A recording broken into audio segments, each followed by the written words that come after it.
What a great interview and just bubbly young man. That's hilarious because you look back. I remember my first interview with Sandy Roberts, and I look back and it was you think you're going well. It was a disaster. They'll laugh. Not a disaster. No, it's not. But it's just funny. And it was fast, and we've all been there. And he could have mentioned. And he's wearing a Collingwood jumper, like he just took his top off and put the jumper straight on. I love it. He could have mentioned his mum Melody, of course, born in the Philippines. That's why he ends up a next-generation academy player. That's why Collingwood could claim him. Looks good in the jumper. No, Put it straight on. And Collingwood would be right. No Ed would be right that he's got that on. Well, what'd you wear draft night? The jumper. Won't take it off. Exactly. And Collingwood, as we said, they came out of the trade period in a really poor PR sense. Yep. You get the feeling the headlines tomorrow about Collingwood are going to be overwhelmingly positive. Oh, everything's rated these days, and they'll be rated really highly in terms of what they've been able to select through the national draft. So that doesn't take much to change the way that things are spoken about and can get sort of put to one side about what's happened with the trade period compared to now, where all of a sudden the positives start rolling back into your footy club. We've got a potential trade of picks perhaps between Collingwood and the Giants. So Collingwood, we'll just wait to see. They've only got a couple of seconds left, so that should be through in a moment. It just keeps everyone on their toes, doesn't it, with things jumping around throughout the night. Have to be nimble, Jono, the word of 2020. And agile, and the trade period went about half an hour over time, so I'm sure we'll give a bit of an extension to what's happening here. So what's actually going on behind the scenes here, Kevin, between the two clubs? Are they on the phone? How are they manoeuvring this? They'd be certainly on the phone, and you're probably talking future picks here to get the trade done. Only got a couple of minutes to get it done, but you might have to give up. One is going to have to give up a wee bit more than they want to right at the moment. Oh, there we go. Hanging up of the phone there, we might have a result one way or another.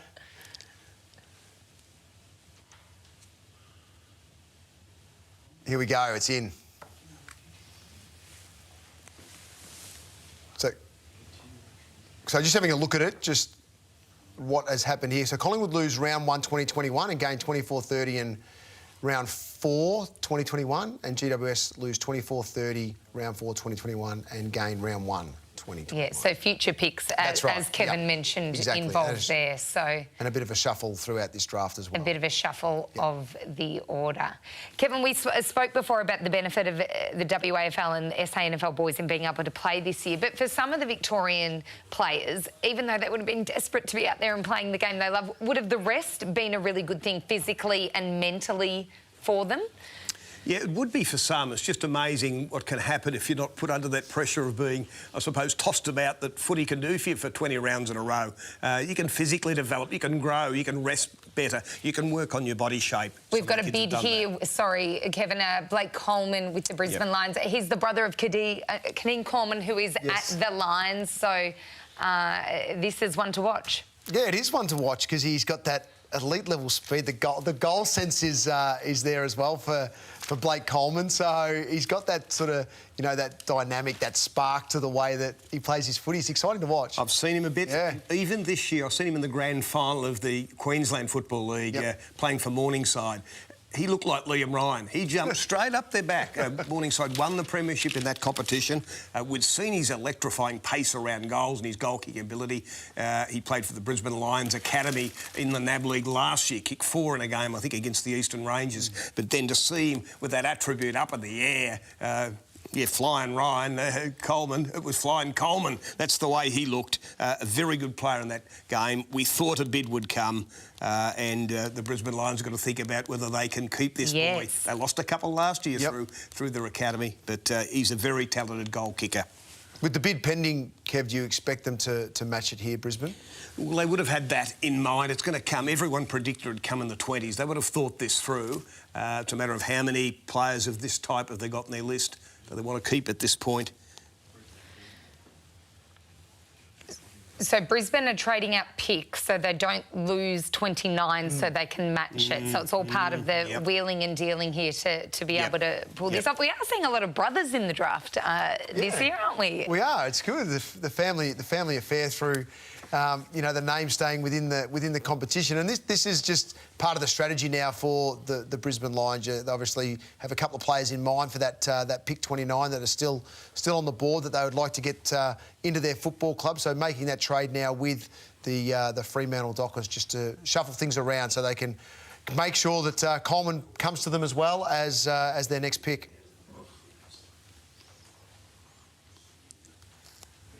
I'd be getting to the chart, Sarah, called the Draft Value Index, which is the little matrix there that describes what each draft choice is worth. And so it's a quick little matrix to work out. If we can pick up these additional picks, say in round 4 with a couple of 100 points each, you might well assemble enough points to be able to match the bid and still keep another choice in this year's draft. So it'll take them a few minutes, but the clubs are used to it and would have been predicting that a bid would come around this point. Mick Ablett, how are you reading what's going on right now? Yeah, this is a really shrewd move by Fremantle, by Peter Bell and David Walls here. They would have been expecting a bid, I would have thought, by now on Brandon Walker, who's an NGA product, elite rebounding half-back. The bid hasn't come, so now it's an opportunity for Fremantle to get in earlier, select a player, get another one on their list before that bid comes for Walker. So really nice move by the Dockers. With pick 24, the Brisbane Lions have matched Collingwood's bid for Blake Coleman from the Morningside Football Club. Couldn't afford to let the good player get away. Yes. The quick small forward, he's got a few tricks, around goals and in the air, blistering pace. Sent him in a training camp for the Allies. He would have played in the Nationals this year. I was lucky enough to be in Queensland early in the year. And when we looked at him move around that forward line, we were saying from an Allies point of view, you need 2 of them. He's a pretty special player. Wonderful to see him joining his brother in the AFL. Can Cameron and Coleman play in the same forward line together, Kev? I think they can. Yep. After seeing what the Tigers do with the smaller blokes, they can. It's not a bad combination, is it? Really, in the years to come, if Coleman can find his way and get in that rhythm and momentum of playing senior football, that's pretty exciting, then, isn't it? If you're saying that with Charlie Cameron and what he can do already for the Brisbane Lions and how exciting he is to watch and the fans come through the gate to watch him, then sounds like Coleman might in the future bring a few through the gates as well. And it's terrific to see the number of Queenslanders getting up in this year's draft. There's a couple of other boys to the Gold Coast Suns too. Alex Davies would be one that's taken just before the draft onto their main list. He's been the best young player at 190 centimetres, 191 centimetres from Queensland in the last couple of years. And they had priority access to him, so they took him. And they had also access to the Northern Territory, Darwin in the Northern Territory, and they took Joel Jeffrey from there, the son of Russell Jeffrey. So there's a couple of other boys from those northern markets that have made it onto list, but Blake Coleman adds to that list of Queenslanders getting into the AFL. Mick, do you like the pick? I certainly do. I know Shifter's mentioned the Liam Ryan comparison. I think Jeff Garlett too. He's that really lean, quick, elusive type forward. Another one that doesn't test quick, but geez, dangle the carrot in front of him and good luck to the defenders catching him. So he's a real creative type, and I actually think he's a really nice distributor. We see some of these small forwards that like to go it alone and the big sticks get in front of him, the eyes light up, but this young fella actually creates a lot around him as well and certainly provides opportunities for others in that forward 50 area. OK, so we have another trade of picks with Collingwood moving down the order and the Adelaide Crows moving up to 25. So you can see there on screen, Adelaide with 27, a future round 3 in 2021, and the Pies shuffling down the order to hand things over to the Adelaide Crows now. The simple reason would be they like someone here, the Adelaide Crows, didn't think this person was going to be about and can't wait a couple more choices. That's the way they're seeing it, so we need to get up there quicker. This fella's still on the board. Who will this player be? We don't know, but the war room of the Crows are making that decision on how they're going to allocate it. Who is still on the board that you think they may be targeting as a player that's worthy of doing that trade? Well, there's a local boy called Caleb Poulter that from the Eagles, West Coast, Woodville West Torrens, the Eagles there, that played under 18 footy, a prolific ball winner, a left footer, a tall midfielder. Nathan O'Driscoll, a boy from the West, I like him. Another left-footer that plays across half-back or through midfield. He's a boy from Perth. They may well be in their consideration. And Braden Cook, of course. Another local. Yeah, another local that... he's the boy that we talked about growing 7 centimetres in a year. That all of a sudden you're seeing a 189 medium forward that can push up on the wing. With pick 25, the Adelaide Crows have selected Braden Cook from South Australia. Well, there you have it. He burst onto the scene to star in the under-18 level for SA, and as he mentioned, a massive growth spurt has really captured everyone's attention. Dangerous around goal as well, Kevin. Yeah, smart in the air, and as you say, can push up with a half forward or even on the wing. And a boy from Happy Valley Football Club over there, South Adelaide player. And that's how tight it can be here. They're probably anticipating someone else is very keen on him. We have to get up a bit to get him. He could have been gone before we got to 20, the way he's rated by most of the clubs. So in this, we'll call it an emergency. They said this is worth getting up for. We're not going to let him slip through here. We rate him a lot higher than obviously the clubs around did right at that moment. And it's adapting to the height change as well. Growing 7 centimetres in a year, you're playing one certain way because of the height and the position that you're probably coached towards, and then all of a sudden you're 7 centimetres taller. So that's probably what has allowed him to push forward and be a more marking target in the forward line, which we've seen there, which adds to that ability of play outside on the wing when he was a lot smaller, learn the game that way, add another string to your bow and adapt to the height change. It's a good effort. Mick, this is a player who's really bolted from the clouds to be considered in the top echelon of the draft this year.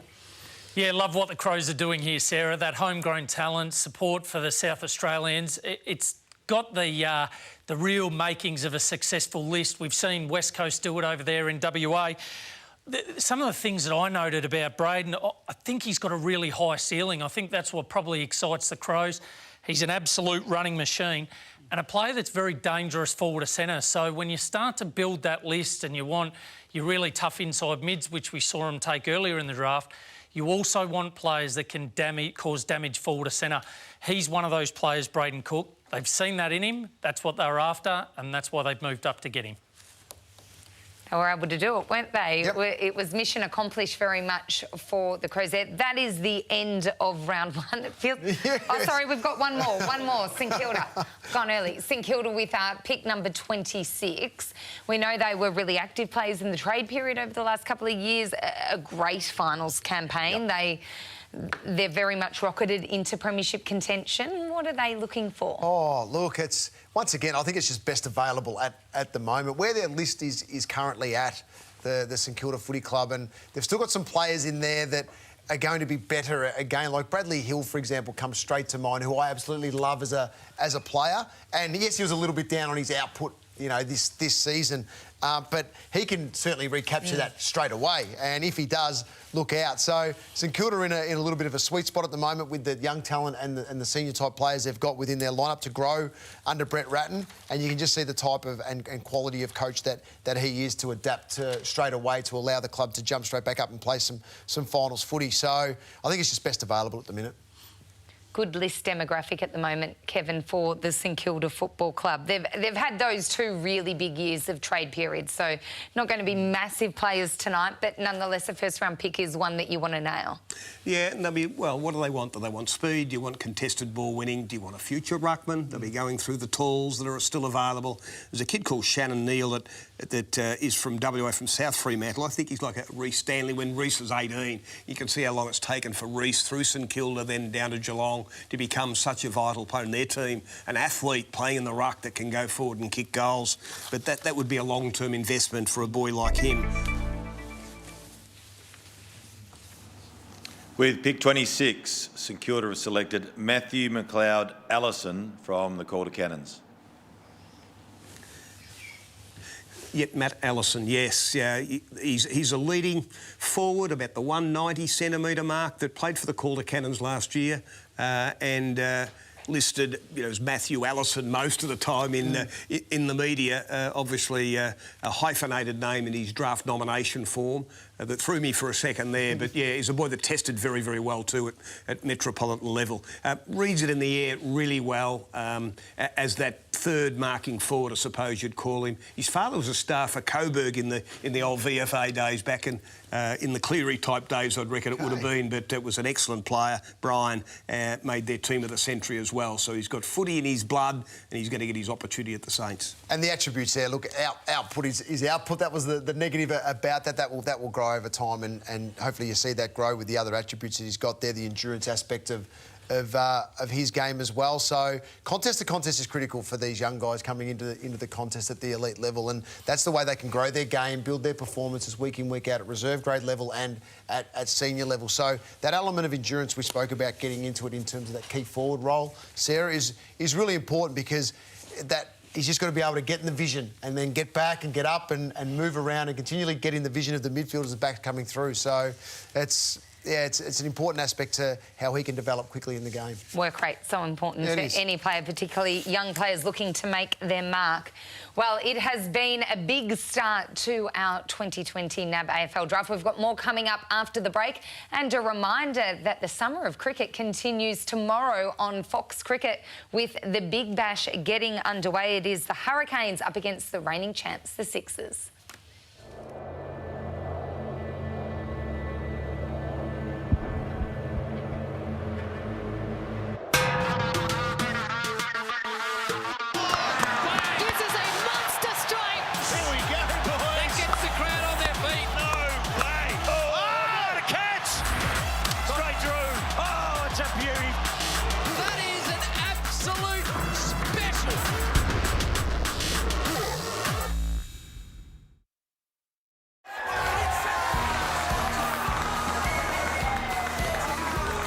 To remember forever for Jamara Ugle-Hagan, who was taken by pick number 1 with the Adelaide Crows. The Bulldogs matched it, and it means he will find a home at the kennel. What a fantastic night. A player likened to Buddy Franklin, a superstar, a once-in-a-generation forward is what he is touted to be. Brad Johnson, the smile hasn't left your face. It hasn't. Now it's let's go to what number he will get. And I think 1's available. So you could jump straight in number 1, get the number one. Takes number 1. If I was Bevo, 47's available. I'd sit him at the back of the locker room. You've got to find your way to the... Put him in his place. He jumps a few straight away. So maybe number 1 or 8, depending. 25's not available, what he wore for the Oakley Chargers. So, yeah, that's the next one now, where we go to what number will the number 1 pick be in next year. So number 1 there too, the Bulldogs, which moved the Adelaide Crows down to number 2, and they took the local in Riley Philthorpe. Some wonderful talent taken in the top 10. Oh, there is, yeah. It really is. The height, though, of the talented players, that the key forwards at 200 centimetres, 202 centimetres shifted, and they're agile. The King Twins, we spoke about how they've changed the dynamic of what you need to do as a 200 centimetre player in the game. Well, there we are, 6 of the top 10, 196 or bigger. Amazing, isn't it? So it's the year of the tools and the year to get the back and the forward, the bookends, if you like. And the interstate clubs, a couple of them picking homegrown talent. Yes. Yep, staying within the state. And the South Australian teams have been able to watch their local competition throughout the years. So being able to see their players live and for them to show their wares, a big difference. Collingwood will kick off round 2 with pick number 27. So we're just waiting on their pick. They've had a good draft so far too. They've had a great draft. Very good with Reef McGuinness, their latest pick. Ollie Henry as well going to the Pies. And look, we speak about changing that dynamic very quickly, and they've been able to do that. So they've had a great draft so far. It was an epic round 1 for lots of reasons, and one of those was that we had 7 pick swaps. So plenty of wheeling and dealing going on amongst the clubs, trying to get exactly what they want.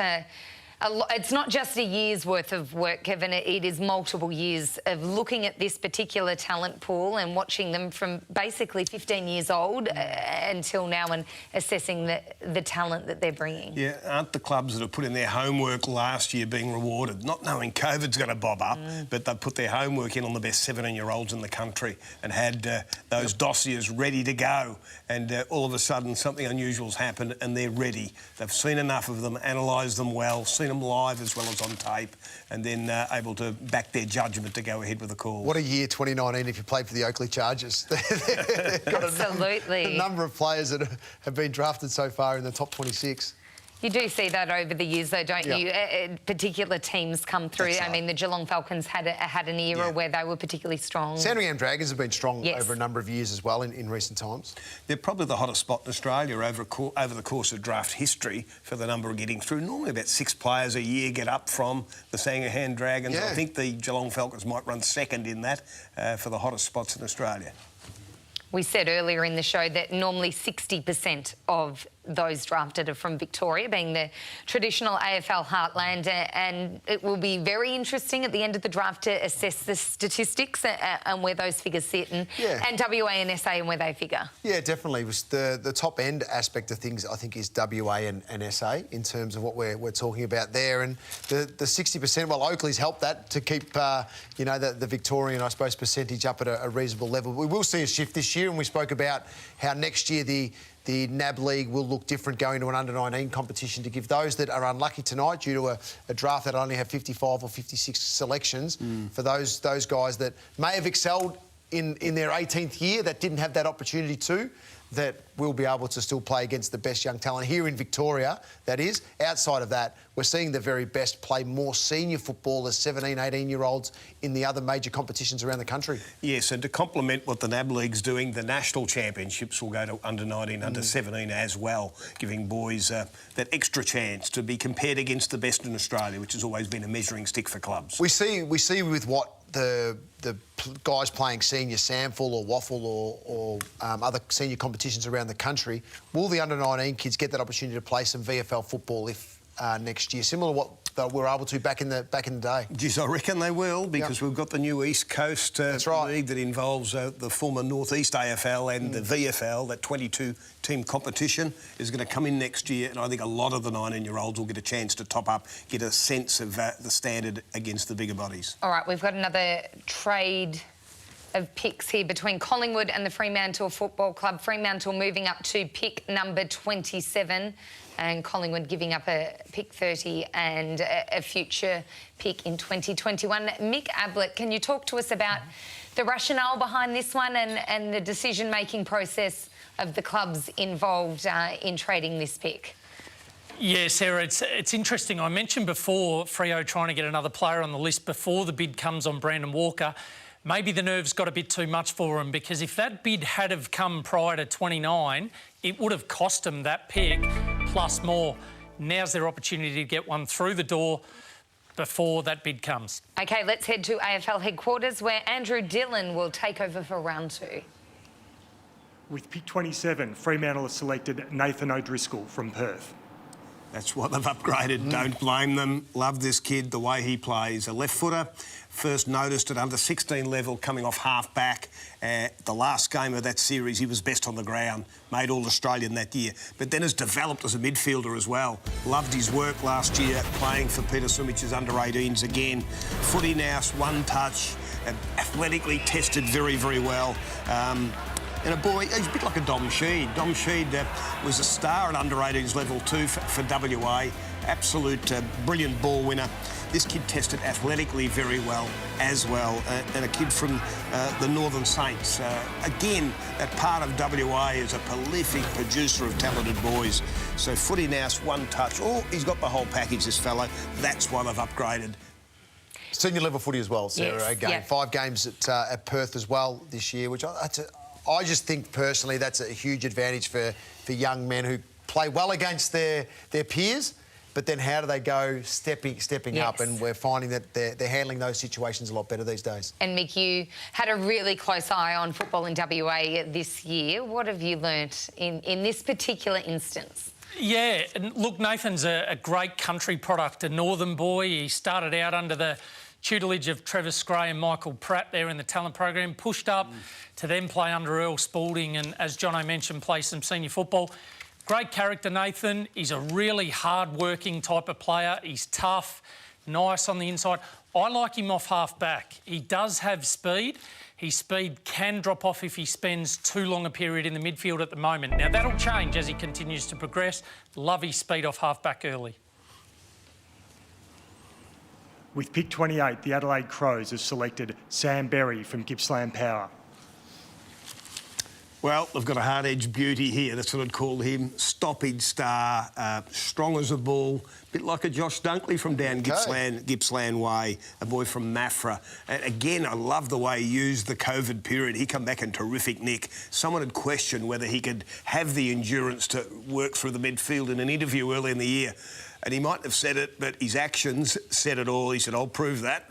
He looked in ripping nick and ran the 2K just over the 6-minute mark.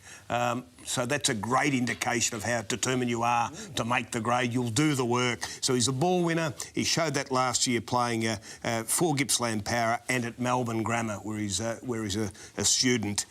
So this young fellow has got the big tank. You can say that now. He's got the pink tank and great around the stoppage. I think it's good too, Sarah, in the fact that, you know, he's been challenged from what Kev has said, and you go either way with that. You can go, OK, well, I think you're wrong and do nothing about it, or you can actually, you know, listen to what's being said to you and work on it and go away and prove to... It's not proving people wrong, it's proving to yourself that you can go to a level. That's why you are questioned. You're questioned because people see what you probably can get to, not you can't do this. So I think it should be seen that way, and hopefully he has seen it that way, to go away and work on it in a really positive fashion. And he's got the result now. He's drafted. And Kevin mentioned before the COVID period, how the Victorian players in particular have been able to deal, or how they use that time. You hear some stories of linking up with current AFL players or trying to get their training programs off them. Being able to most utilise that time, clubs would have known about this and what they were up to. I think too, most of these young guys would have managers by now, so therefore they're in a stable where the manager might be able to team them up and communicate, so they can at least communicate with someone, phone calls, Zooms, or if they're lucky enough to have a couple in their area, go and train with them. So I think that's the advantage that some of these guys have got, to be able to assist them to see, you know, the type of level that they at least need to walk through the doors at to give themselves the best chance of early success. Talent v character. What are clubs looking at? Obviously talent and football talent, but how important is the leadership and the character of a young man? It's so vital. Look, to get on the radar, you need to have the talent, but then they're going to work out pretty quickly. Have you got that intangible called the character, the thing that'll get you through? Will you work hard enough? How will he go in a team environment? Will he be a good teammate? Will he be that, or will he be hard to manage? All of that comes into it. They'll glean that from the mentors around them. It could be teachers at school, or sometimes it'll be the coach at local level, but they want someone to tell them the dirt too. You know, why isn't he popular, or is he popular? You know, they dig pretty hard to find out, to really see whether the boy will actually put it all on the line, because it is hard work being an AFL player, and there will be those ups and downs along the way. And this has been a brilliant time to see how people adapt to the most difficult of environments when their dreams have been taken away. No footy, no nationals. What are you going to do about it? Control what you control, which is get back and work on things that you can work on now, and come out the other end with a very positive mindset. Be a more resilient person as a result of going through this particular circumstance. Mick, they've certainly been tested, haven't they? Yeah, they have, Sarah. And I looked at Berry and seen a little bit of James Warple in him. And as much as we all love those flashy types that kick the goals and do the fancy things on the outside, these are the players that really get the work done in the middle of the ground, around the contest. And with interchange rotations coming down and the like, players are going to need to stay on the ground for longer. This young fella's a contested beast, really well built, loves the work and got a great tank, as Shifter mentioned. So those are the sorts of players I think that are going to start to come into the fold, and resilience is huge. Character's massive. I've always said you don't have to be a great person, be an angel, sorry. You've got to be a good person. Footy's too hard now. And this young man, I'm sure he'll add to another AFL list, and the ability to build on that character and sustainability from the football club's perspective. Yeah, good stuff when you hear those things about being a good character and a good teammate. But you're walking into... That's the hard part, because there's 36 other guys that are very similar. So it's how you manufacture to be able to jump over some and push away past others, because you have to be competitive like that to be successful. All right, Hawthorn's pick number 29 is in. With pick 29, Hawthorn have selected Seamus Mitchell from the Bendigo Pioneers. Fantastic speed machine. A dazzling speed we see with this boy. Seen that in a couple of games last year for the Bendigo Pioneers. A boy from Robinvale and had moved down to Bendigo to play his 18th year at the Bendigo Pioneers. He actually had a setback training at Robinvale just in the last week with a knee. They were looking at his knee and then his ankle. It's all come up okay. So lots of things can happen. But a graceful mover and just that brilliant speed. I watched him train there just a week ago. He's also got the dancing feet through traffic. His agility's quite elite, but they've gone for speed. He recorded a 2.88 for 20 metres in that testing late in the year, about 181 centimetres, but they've gone for pace. Wouldn't that scare the family and all the work you've put in? And the week of the draft, Kev, you injure yourself in a training session that could push you outside in what is a shortened draft. So Hawthorn have seen the talent here in Seamus, and you can see that with and once again, another player with high footy IQ, and that's the sort of stuff you talk about, those smarts around the contest, bringing yourself into it consistently, bringing others into it. That's what this guy brings. Not the first S. Mitchell at Hawthorn to have footy smarts, Mick Havlett. Yeah, and we see Poppy go out and retire. He had a fantastic career at the Hawks, and they've got another small, talented forward that can really impact and hit the scoreboard. Kev mentioned his speed and lateral movement, the ability to step through traffic. Very, very good.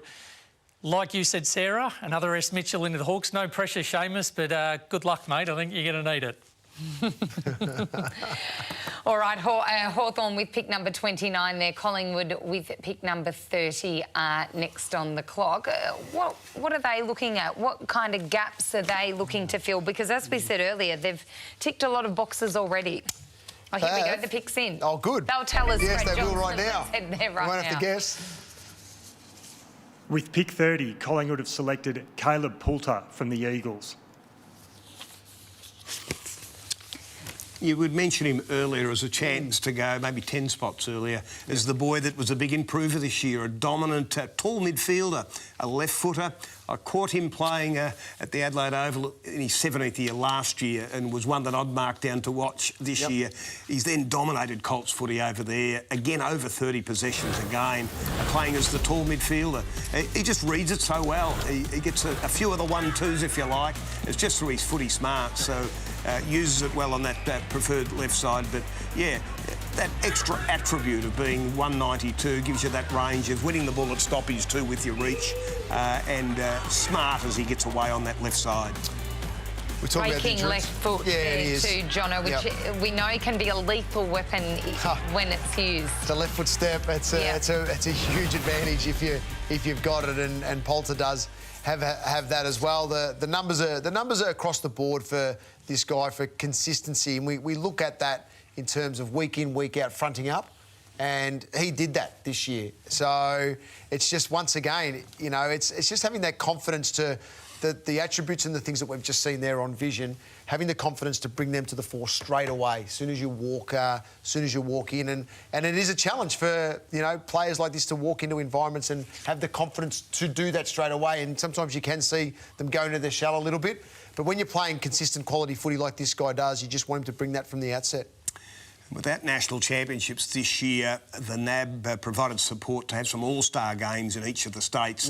And so it was Team Grundy versus Team Hearn in SA, and Poulter had 34 again. I watched that game streamed live on a Friday night and could see his attributes just finding the footy, along with Tom Powell. The boys who were getting the ball all year kept getting the ball in the all-star game. Nick, it's not just finding the football that Caleb's particularly good at. He's damaging in his ball use.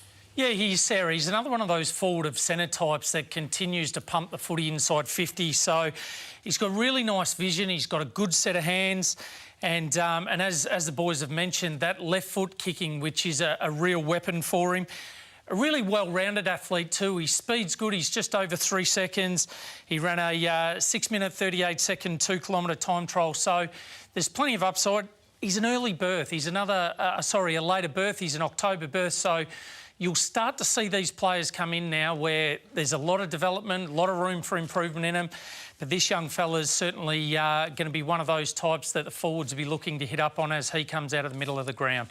I heard you speak about this earlier today, Kevin, on the month of the year that players are born and how big of an impact it has because their talent identified very young and then they get specialist coaching and that it continues to snowball so that we do see more players picked tonight with those birth dates. Yeah, it's called the relative age effect, and so in sport around the world, not just in AFL, if your birth date is close to the competition date, and our competition date's the 1st of January, so the kid's born in the first, say, 3 months of the year, because they're more mature physically, they'll get picked in the development squads at 13 and 14 before they come even onto our radar. So when we go to the national 16s, it's the first thing I do is go through them. 70% are normally born first half of the year.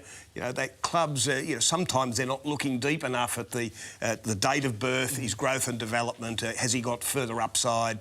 Is he 8 or 9 months younger than some of the other kids? But by the time we get to the AFL itself, it's about 52% first half year and 48% second. The clubs look at it, it evens out. They pick them up, sometimes as rookies. They're looking very much at that as a critical part of assessing how much further development is in the player.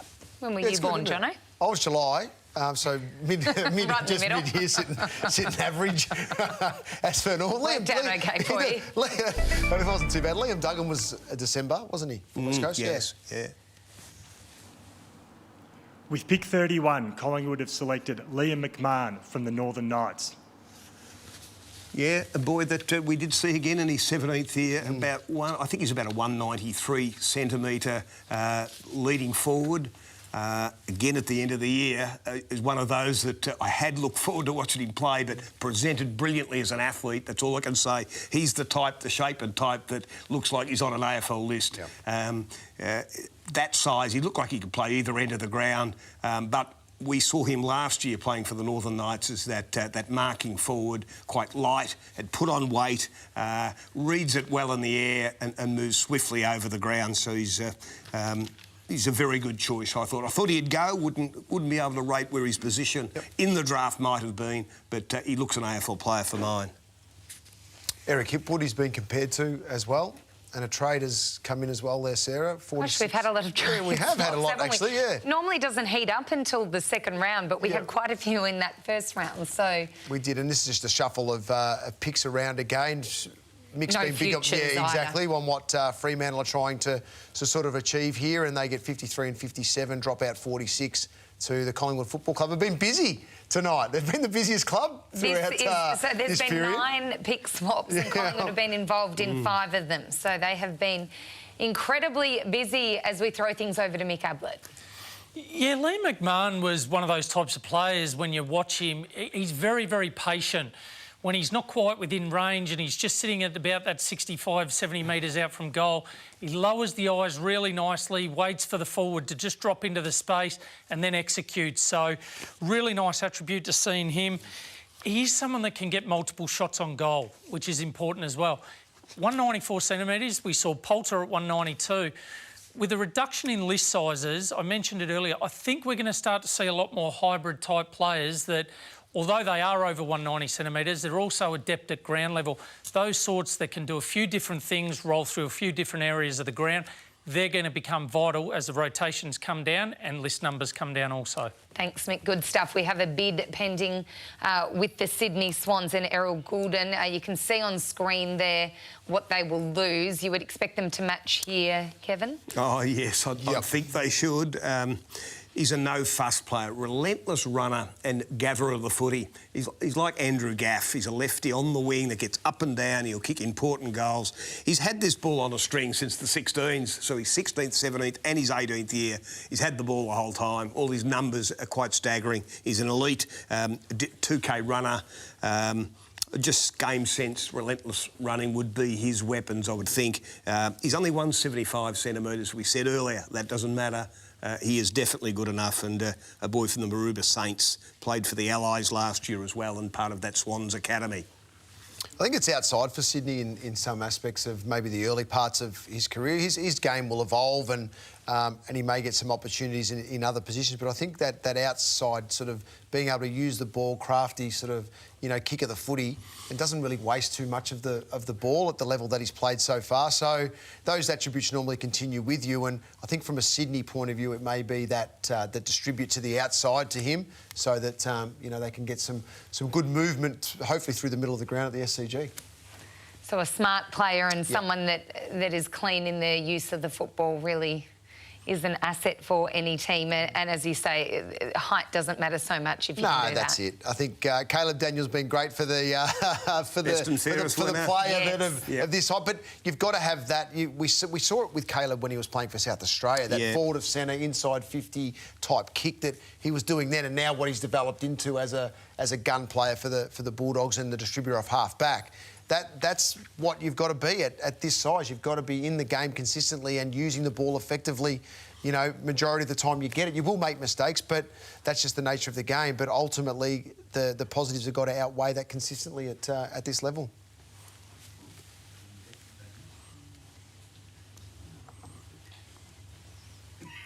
So just waiting for Sydney to confirm if they are going You're all sort of sitting there or not in the we hope someone's pushing the button. Here we go. With pick 32, the Sydney Swans have matched Geelong's bid for Errol Goulden from the University of New South Wales Eastern Bulldogs. I think we're going to see some action of the of young Errol playing the game with the ball in his hand. They said something will be coming up on that. We'll look for it. There he is. The ball magnet, you call him. And the game is a simple game at the end of the day. You just got to get in the right spots. When you get it, use your vision, your decision-making to hit your target. He does all of those things. I don't think I've seen him play a poor game. He's just a relentless contributor. This is playing for the Allies here again as a bottom-age player, playing as a small forward, even up on the wing. All of those spots he can handle. And he played for the Australian under-17 side too.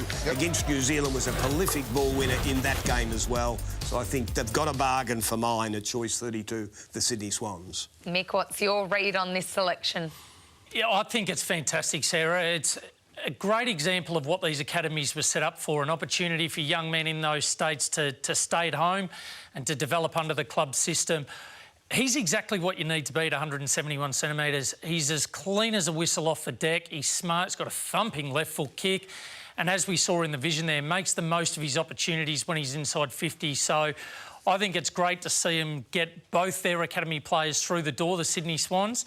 And obviously very, very important for the likes of John Longmire and we saw Dean Cox sitting in the room there to be able to continue to rejig this list, to bring some new talent through and particularly the guys that are familiar with their style of play. So really nice selection, Errol Goulden, and one that will learn a lot from the likes of Tom Papley. And we said earlier, Sydney has had brilliant success really with their academy program and the players they've been able to get out of that over the years. Isaac Heaney, Callum Mills, Blakely. Braden Campbell was an earlier selection tonight. So this is some pretty rich pickings here. The top three are very, very good, and the talent of the bottom two drafted tonight as well. So, and that's just the nature, though, Kevin. You mentioned it. These young men have been in the Swans system for, since they were probably 12 or 13 years of age in terms of the academies coming through, the coaching, the type of coaching. But in saying that too, you started an academy where there might be 100 kids or more that are identified. You've got to become the best two or best one in that process by the time you're 18 years of age to get this one spot. Well, it's two now for academy players this year. So it's a big challenge to be able to start at a level where there's hundreds and you become the best of the lot. And the rules around the academy, Kevin, are changing next year. It won't be... I mean, it almost feels too good to be true this year. Yes, but I think that it won't change for up there. I think that the clubs, the four clubs up there, deserve to be able to get their players early. We've got established state leagues in the rest of Australia, in Victoria with our NAB League, Sandful, Waffle, etc. They've been there for 100 years, so you need a special strategy up north. Got the next pick in, I think.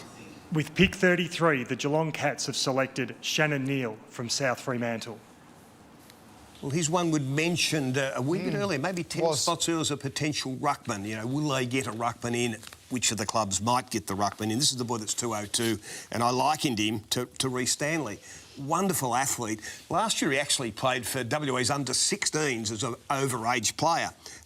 He's a later birth, so we allowed him to play, and by the end of the year he played in our futures game. He's unfolded to have a terrific year over there, kicked I think 3 in an all-star game at the end of the year, and then tested like a terrific athlete. So he's a guy that at 202 he's grown to as well. So they're going to have to work on him over a number of years, but gee, he's an appealing type of player, this boy from South Fremantle, just emerging in the last couple of years. So, Mick, the question mark there is his raw ability. What can you see as the biggest upside?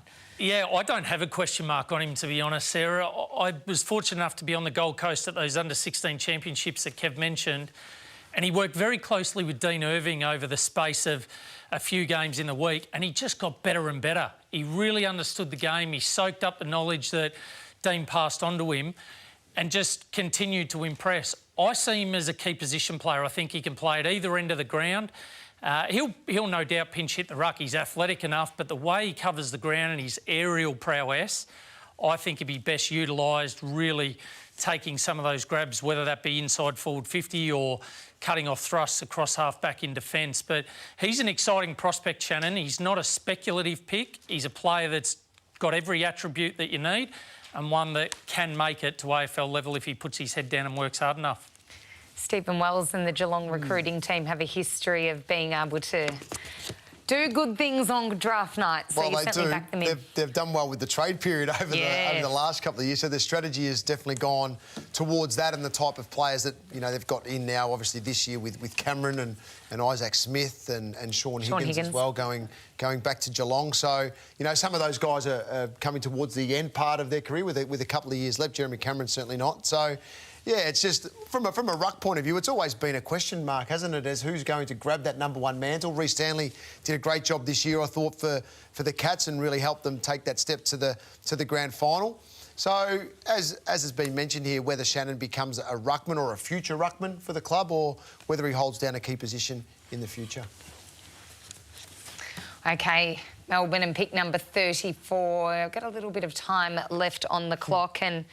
Well, we spoke before about Geelong. They're very much in the premiership window. Where do you see Melbourne's list at the moment? It's a tricky one to answer, I imagine. It is a little bit, but you look at the rise of Petrarca this year and you sort of go, OK, well, he's going to lead the midfield now. He is their number one, become their number one midfielder with the power and the way that he plays his footy. They've got Choco Williams on board now in development who wants to grab Petrarca and take him to the consistent levels of a Dusty Martin. If he does that, then look out Melbourne. But I think across the board, look, they're still...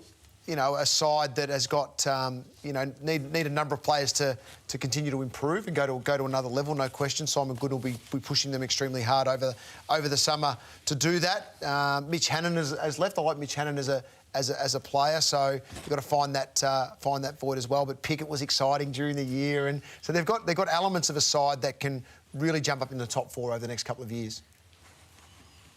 So far, their 2 picks have been midfield forward.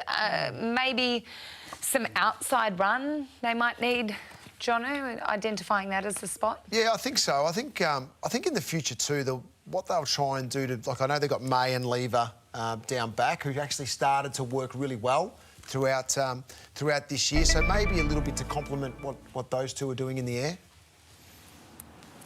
With pick 34, Melbourne have selected Fraser Roseman from the Sandringham Dragons. Well, this boy is a fantastic athlete. Isaac Smith he's a left footer, 194 centimetres and just played a handful of games at NAB League level last year for Sandringham, but then tested like a brilliant athlete. He would have broken the record, except there's another boy that went even quicker again, so for the 2K'er, and at that size, and then his time at the 20 was a 2.90. So that's what you're seeing. Then the practice matches early in the year, playing on the wing at 194, he's running like Isaac. So he's a long-term prospect. So they've got in. He was a boy that probably could have dominated under 19 footy next year. So they've got in Fraser Roseman. He played for Vic Metro a couple of years ago at under 16 level, but he's now just starting to emerge. Yep, a great choice from the Collegians Footy Club as well. As we identified, Mick Ablett, they've gone for that outside midfielder. Yeah, absolutely. The desk's on fire over there, Jonesy, so keep up the good work. But he, look, he's going to provide a really difficult matchup. Kev touched on his athletic prowess. He's 193 centimetres, so to be able to do that at his height, he really gets over the top of the ground, which I like, and it's his reach that impressed me. His ability in the air to really extend and get his arms up is what's going to trouble some opposition midfielders when they try and put maybe a 185 centimetre type on him. They could potentially go for a bigger type, but then he's going to run them off their feet. So has been some comparisons along the way to Isaac Smith in terms of his running capability. So a really nice pick there. OK, we have another trading of picks at the moment between Hawthorn and St Kilda. You can see on screen there a few futures have been involved, and that leaves North Melbourne. Next up, they have pick number 35. So from North Melbourne's point of view, you look at, Ben Brown leaving, obviously David Noble taking over now as senior coach. So that's excitement in itself, I suppose, from what, the change they've had to make with Rhys Shaw. OK, we have a bid pending there with Connor Downey, Kevin. It's a bit later than I thought for Connor Downey. Same with I was looking at him then, yeah. Yeah, Connor Downey's the Hawthorn Next Generation Academy. Yep. Mum was born in China. Speed, left footer, can play wing or half-back. Thinking about, I went for a Bashahuli type. He breaks the lines and kicks long and direct. He's in a lot of passages of play when you see highlights of games. He links up really, really well. Takes the hand pass, sets the hand pass up, gets it back, as he did last year in the Futures game on the MCG. So they've done a fair bit of work with him at Hawthorn, and you'd be surprised if they let him go at this point. And hugs all round there. That's it. Brilliant stuff for Connor. Emotional scenes.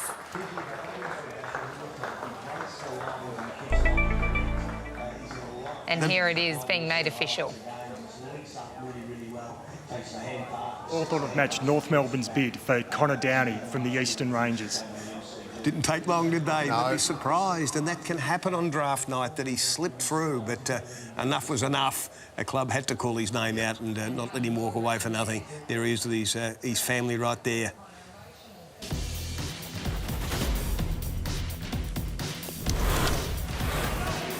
A big work rate, Kevin, and a penetrating kicker on his game notes, and they're pretty handy attributes for the coach to work with and to be able to deploy. Well, I think speed and ball use, hey?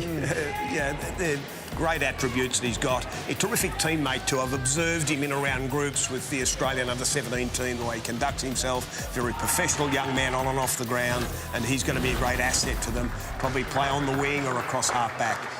Yeah, I know, with Isaac Smith, now leaving and heading to the Cats, and, we know how good a runner he was on the outside and how good a wingman he was for Hawthorn. So if Connor can get to sort of those sort of levels in terms of his running ability, his power, and that penetrating kick coming off the wing half-back, going back to help the defence and breaking out a defensive 50, that's the style of play you'd hope to see, and hopefully Alistair Clarkson can bring that out in this player. All right, North Melbourne are next with pick number 36 now, and we believe the pick is close to being lodged at AFL headquarters. So we can see there the North Melbourne team plotting and planning.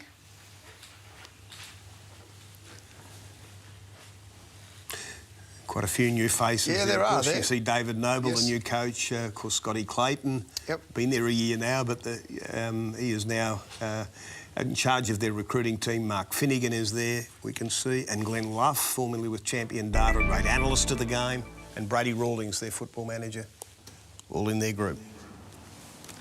With pick 36, North Melbourne have selected Charlie Lazaro from the Geelong Falcons. Fantastic. He's an inside ball winner, this boy. Played super well at the start of the year in the trial games for the Geelong Falcons, and tested the house down at the testing early in the year with his agility. And, you know, he's not super quick over the 5 or 10 metres, but just his step in tight is magnificent, which vindicates that test. We call it the AFL agility run, and he was the elite player in that, and that's the way he plays. He gets in there, gets it.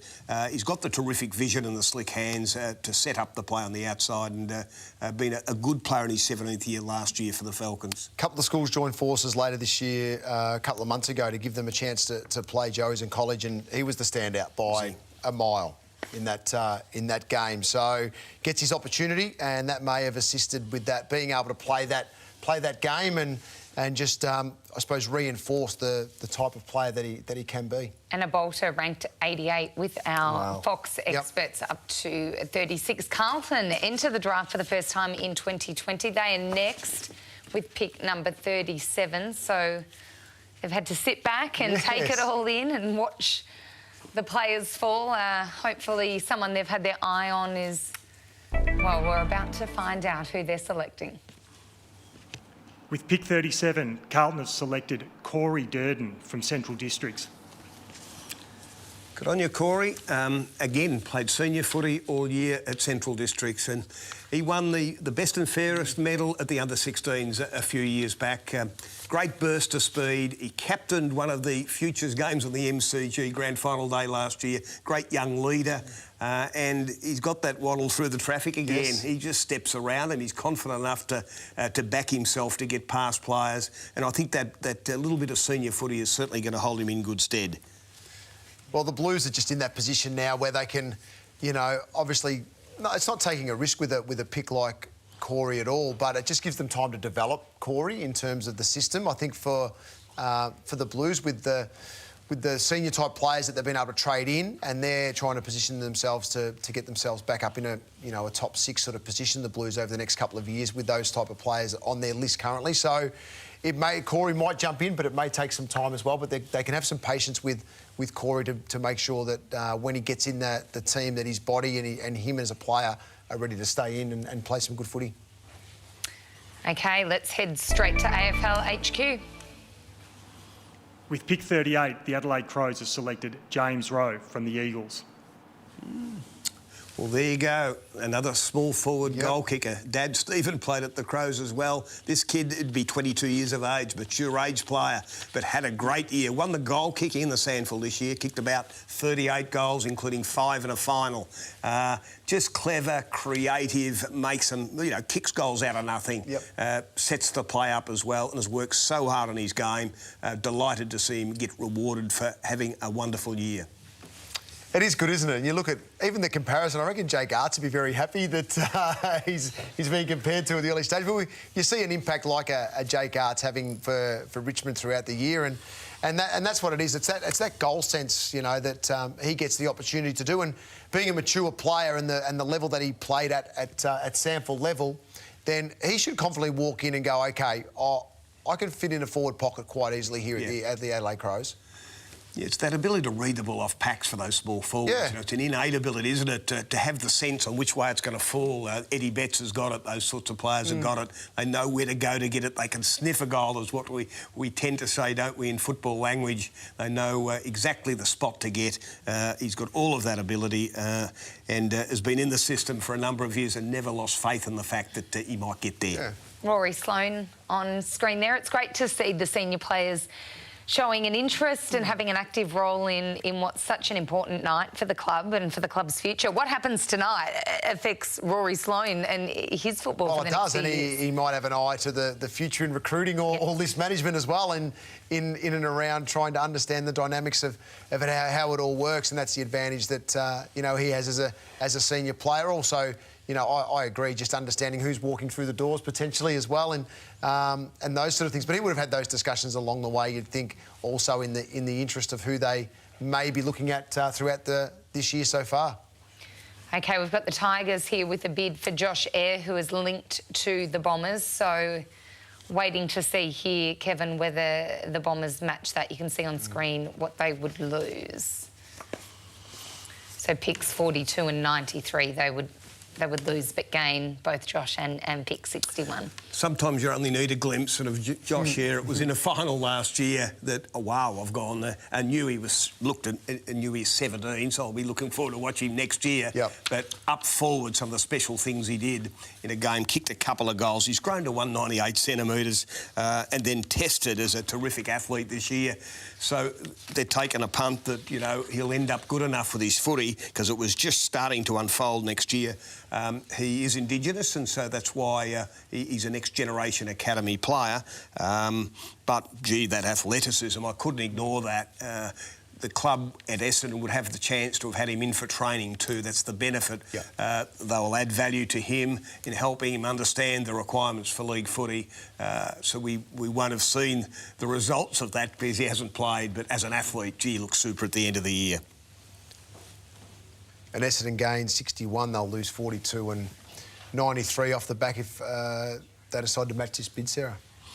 Has been a big night for the Essendon Football Club. 3 picks inside the top 10. It has the potential to make or break your premiership assault on years to come. So, well, the proof will be in the next few years. Once again, like Collingwood, I know it's different, but they lost senior players. So therefore, you know, the fact now that they get to draft some top-end talent off the back of that, it just all of a sudden turns from who's gone to what's walking in, and the excitement around those aspects of your footy club. So Essendon, with the early picks they've had, a chance now to match a bid on a next-gen player. You'd like them to do it in terms of that, putting development into this player over a period of time. Mick, do you expect them to match it? Yeah, I do, Sarah. I know the club really rate this kid. He's a little bit behind where, say, Cox and Reid are currently, where you'd expect them to have a bit of an impact maybe over the next couple of years. He might be about a year behind them, but he's certainly an exciting talent. He's another one similar to Cox that can play both ends of the ground. Repeat efforts are exceptional. And he reminds me a bit of Collingwood's Ben Reid. So he has got some talent, really smooth-moving player, and I'd be really surprised here if they didn't match. When you look at what it's going to cost them, they're essentially slipping back 19 places in this draft. So I don't think that's a lot to give up for a player of his size, athleticism and potential. And so they've just done a trade with the Brisbane Lions of picks in this draft to be able to manufacture that. So we'll stand by for official confirmation, but it looks like they are doing the wheeling and dealing necessary to make it happen. You can see there, 42 goes to the Brisbane Lions, and they get 49 and 50 in return for that. So as Shifter mentioned earlier, every pick is worth a value through the matrix. It starts at 3,000 for pick 1, and it works its way down from that point on. So it depends. Like with the Bulldogs, for example, they had to pay 2,400 points for Ugle-Hagan because he was a next gen, and they did get a 20% discount on that. With pick 39, Essendon have matched Richmond's bid for Josh Eyre from the Calder Cannons. There you go. So that's a win for the Bombers on what's been a pretty good night for the football club. Yeah, and you talk about those numbers there. It's about the 500 points you need at this point. So they just took a second or two to be able to assemble those points so they don't go into deficit for next year. So they've done a little deal there, and as Mick described, you can't let them get away, these boys at a 198 athletic ability like that, even if it was flashes in a final series, kicking a few goals. It was about to unfold this year. I notice he's an October birth as well, so really just turned 18 years of age. And yep, all I can go on is what he looked like in that final and how he tested athletically, and that was super. So no surprise to see Essendon match that bid by the Tigers. And Jono, the clubs invest time and effort and coaching into these academy players, so that they want to see them end up with them, don't they? That's right, and they get the advantage of, you know, putting them up against the better players on the list as well, just to see how they handle themselves in certain situations. So that's certainly a big advantage for the next gen players that do spend quality time within the club environment. They walk in, they know their teammates, and they know the facility, and they're already sort of settled into the environment in some way. So that makes it a little bit easier for them. But, you know, the hard work begins now for all these young men with the opportunity tonight. Up next are the Tigers. This is their first pick this evening, so they were due to feature a little earlier. They did a pick swap with the Cats, the team they beat in the grand final, and so we see them enter the draft for the first time at pick number 40. Well, needs midfielder, small forward, wing. Don't desperately need at the moment. Their list is in pretty good shape. But of course, Higgins, this run will eventually come to an end and you need to keep topping up. Well, Butler to St Kilda, Higgins now gone, Markov gone to the Gold Coast, Brandon Ellis to the Gold Coast as well. Over the last 2 years, we're talking the changes that they've made to the list and some going for opportunity as well. So that's just how good this team is, you know. Look how good was Butler for St Kilda this year, you know, with the way that he played his footy. So it really is just that needs-based. They really do complement each other right across the ground at the moment. You can't see that changing in the short term. So at pick 40, you know, if they can get this right and over the next couple of years, pick 40 becomes a player that's consistently in their best 22, they'll be very happy. With pick 40, Richmond has selected Samson Ryan from the Western Magpies. Wow, they've got a ruckman from Queensland, and a boy of well over 200 centimetres as well. And interestingly enough, he wasn't on the list of all the boys tested at the end of the year. We added a few that we felt were promising types. So he's been on the radar a little bit, but again, he's a long-term prospect to play ruck. You know, you'll put a couple of years into him. That's a wonderful story for Queensland, to find a boy that played other sport, not brought up on the game like many of nearly all of the boys are down this way, and to get a club like Richmond taking him is a terrific indication of the level of talent they're now developing. Wasn't ranked in our Fox Footy top 100, so that shows just how much of a bolter he is. Well, it's a big bolt. Yeah. Don't worry about that. It's a Usain Bolt. Oh, right up there. I was going to say that. You stole my joke. Sorry about that. Great minds think alike, Sarah. But look, you go down to who he's going to learn from, and they've got the quality ruckman they do have already, so he jumps in and we'll see how he goes. With pick 41, Carlton have selected Jack Carroll from East Fremantle. Gee, I was surprised he's still there, to be quite honest. This is the opposite, isn't it? He's a slider tonight. Yeah, he's been a slider, and he'd grown to 187. He's, again, the 20th of the 12th. He's still not 18 years of age. He's from Geraldton, such a prolific area up there in the middle of Western Australia. Good speed, game sense. I even like him to do a bit of Josh Kelly about him. Left footer that gets out of traffic pretty easily. Again, we've seen him mainly play underage level footy for East Fremantle. But what we've seen, we really have liked, and he's got the brilliant ability to step through as the left footer. No one can lay a glove on some of those left footers the way they get through there. And to see him go at this point, he could have gone at 20 in some clubs' views. Always nice when you get a bargain. It is, actually. Yeah, it's exciting when he's rated, you know, through that middle sort of part, maybe 15 to 25 of the draft. So slipped a little bit, I suppose, in that sense, and that's why the excitement comes from a club to be able to do that like Carlton and say, OK, well, 20 picks later, he's still on the board, and to grab him, and you see from the vision that it's amazing sometimes when you see that sort of vision on these younger players, how they do slide to the position, but that's just the nature of what clubs' needs are and what they're looking at a particular time. The Blues have got a good one, Mick. Absolute steal.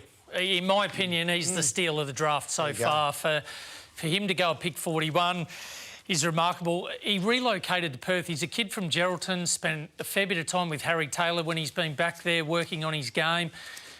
Just absolute elite in the way he prepares himself, the way he goes out there and plays. I've seen him play as an intercept defender and counter-attack off half-back. He can push into the midfield where he's really got some quality inside ball-winning traits. And then he goes forward and he takes marks overhead and kicks goals. So Carlton have got an absolute steal there, and well done to Jack Carroll. With pick 42, North Melbourne have selected Phoenix Spicer from South Adelaide. There's another Indigenous small forward. There's a bit of a run on them. Yeah, there is. You know who isn't they play like? Oh, It's either Liam Ryan or Charlie Cameron. Yeah, that's right. And that is wonderful for the game because they can make something out of nothing. He's very light at the moment, but he's very special with his pace and his goal sense. He can win his own footy too. He's a boy from South Adelaide, Morphettville lad that, well, he's testing in the pre-season was elite. His agility, he's another one with those dancing feet. So it comes into the game, doesn't it? You need those that create something out of nothing with their special ability up forward. And Phoenix Spicer, what a name. It's a great name. I love it. It is a I love great it. name. I love the fact Headline riders that small forward that is going to bring people through because of the excitement, but also we know they put good pressure on, but ultimately we're there to see them kick the magical goal and do those things in the forward half of the ground, and we've seen a few selected tonight. All right, that is the end of round 2 of the 2020 NAB AFL Draft. Join us after the break. Dreams will continue to be realised as more names are called out from AFL headquarters.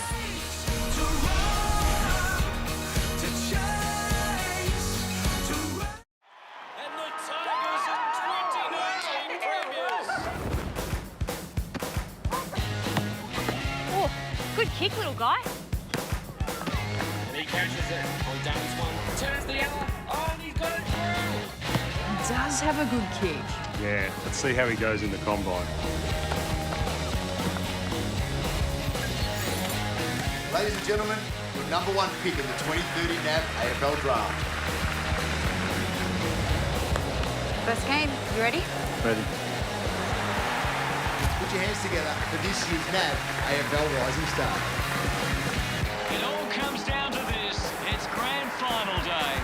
He leaps high. Oh, what a mark! This kick for the win. And he's done it! Oh, what a moment for this young man. NAB, supporting footballers from NAB AFL Oz Kick to the big time. NAB, of course, brilliant partners of the AFL, and particularly the pathways that these young players. Some brilliant acting from you too there, Fabian Johnson. There was. Yeah. Thank you. All right, let's head back to AFL headquarters now. Andrew Dillon has round 3 almost ready to go.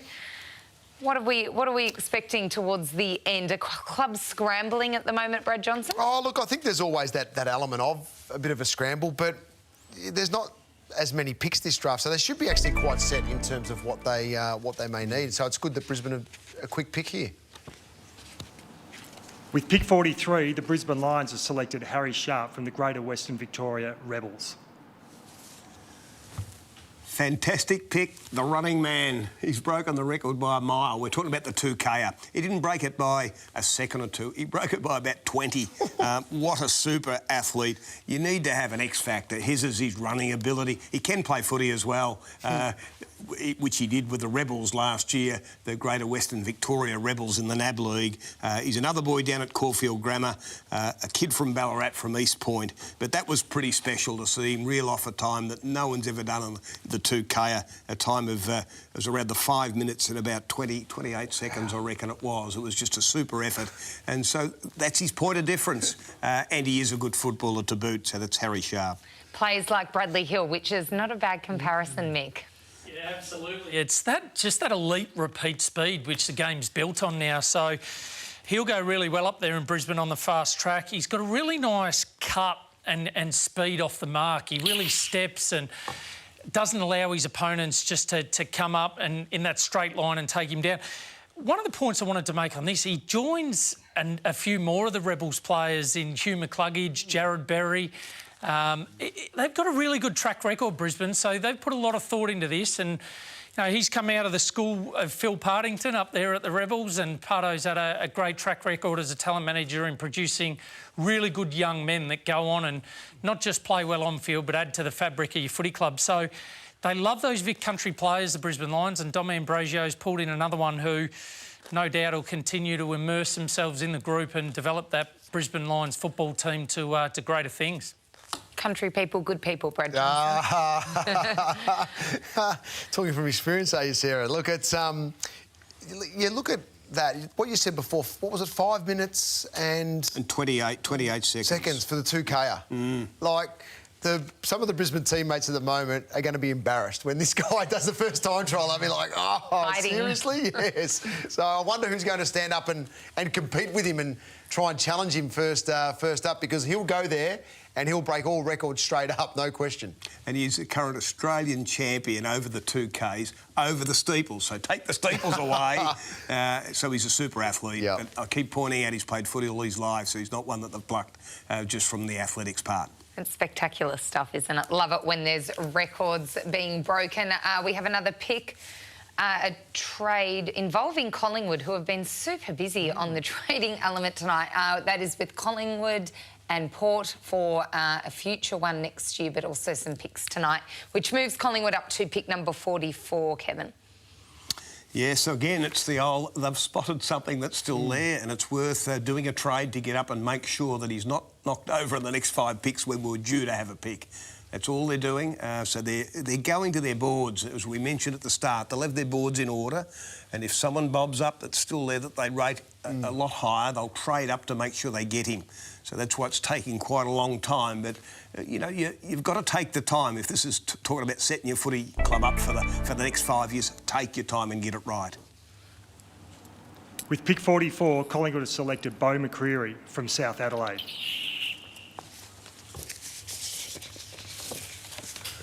Well, they do come. This bloke, they talk about him at South Adelaide being a player that's really forced his way into the side as a pressure forward. He's got a great eye for a goal. He's just emerged this year. Booted 19 goals, rated elite for score assists as well.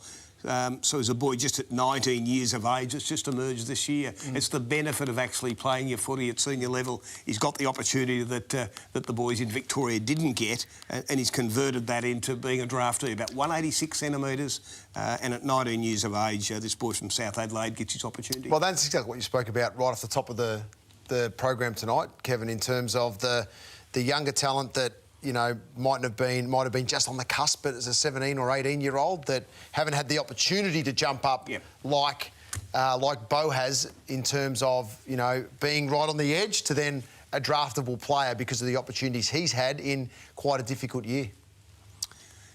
Another one ranked very high up for just the tackling pressure inside 50. That great emphasis they wanted their small to medium forwards to lay the tackles. So they look at those numbers pretty closely these days of any player that they consider. Next up tonight, it is the St Kilda Football Club, who have pick number 45, and that pick is in. With pick 45, St Kilda selected Tom Highmore from South Adelaide.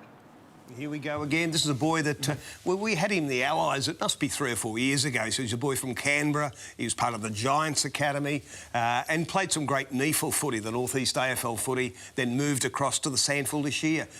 Intercept marker, think Tom Stewart, you know, he gets across half back, has a great, well, the first 2/3 of the year, got injury late in the year, but done enough in that first part to get an opportunity. So he's done the distance. I think he's about a 22-year-old. Great to see those boys getting the chance that, well, Tom Stewart got a number of years back, and now I think he's a dual All-Australian and been a wonderful player for the Cats. Mick, what kind of player is Brett Ratton getting here?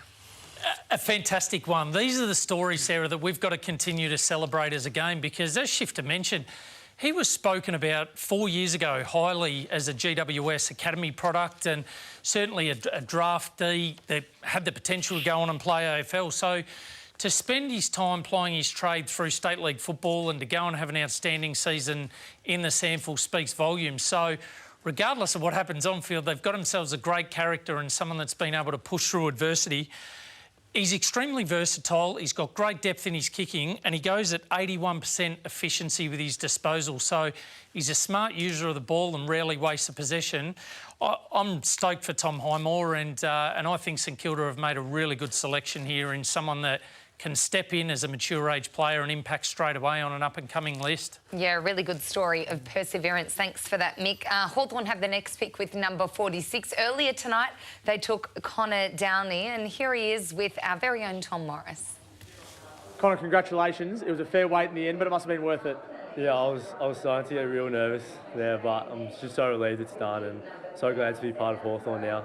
Embraced by your family, what does it mean to them, do you think?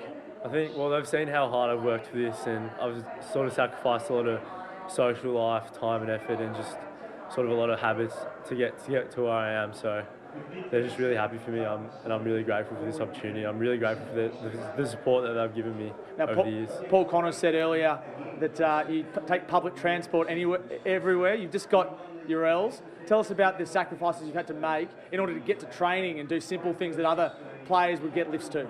Yeah, well, I mean, I grew up without a car, so my family never owned a car, so I've always sort of gone the bus and trained around from school to training and stuff. So it's sort of, I don't mind it, to be honest, because I'm so used to it. But I guess looking back now, especially this year, because of how busy I've been with footy and school and everything, it's been like I kind of am surprised about how I sort of got myself through that. But in hindsight, it sort of helped me become the person who I am now. So just grateful for that experience. Can't wait to see you play for the Hawks. Well done, Connor. Thanks, heaps. Appreciate it. It's not up.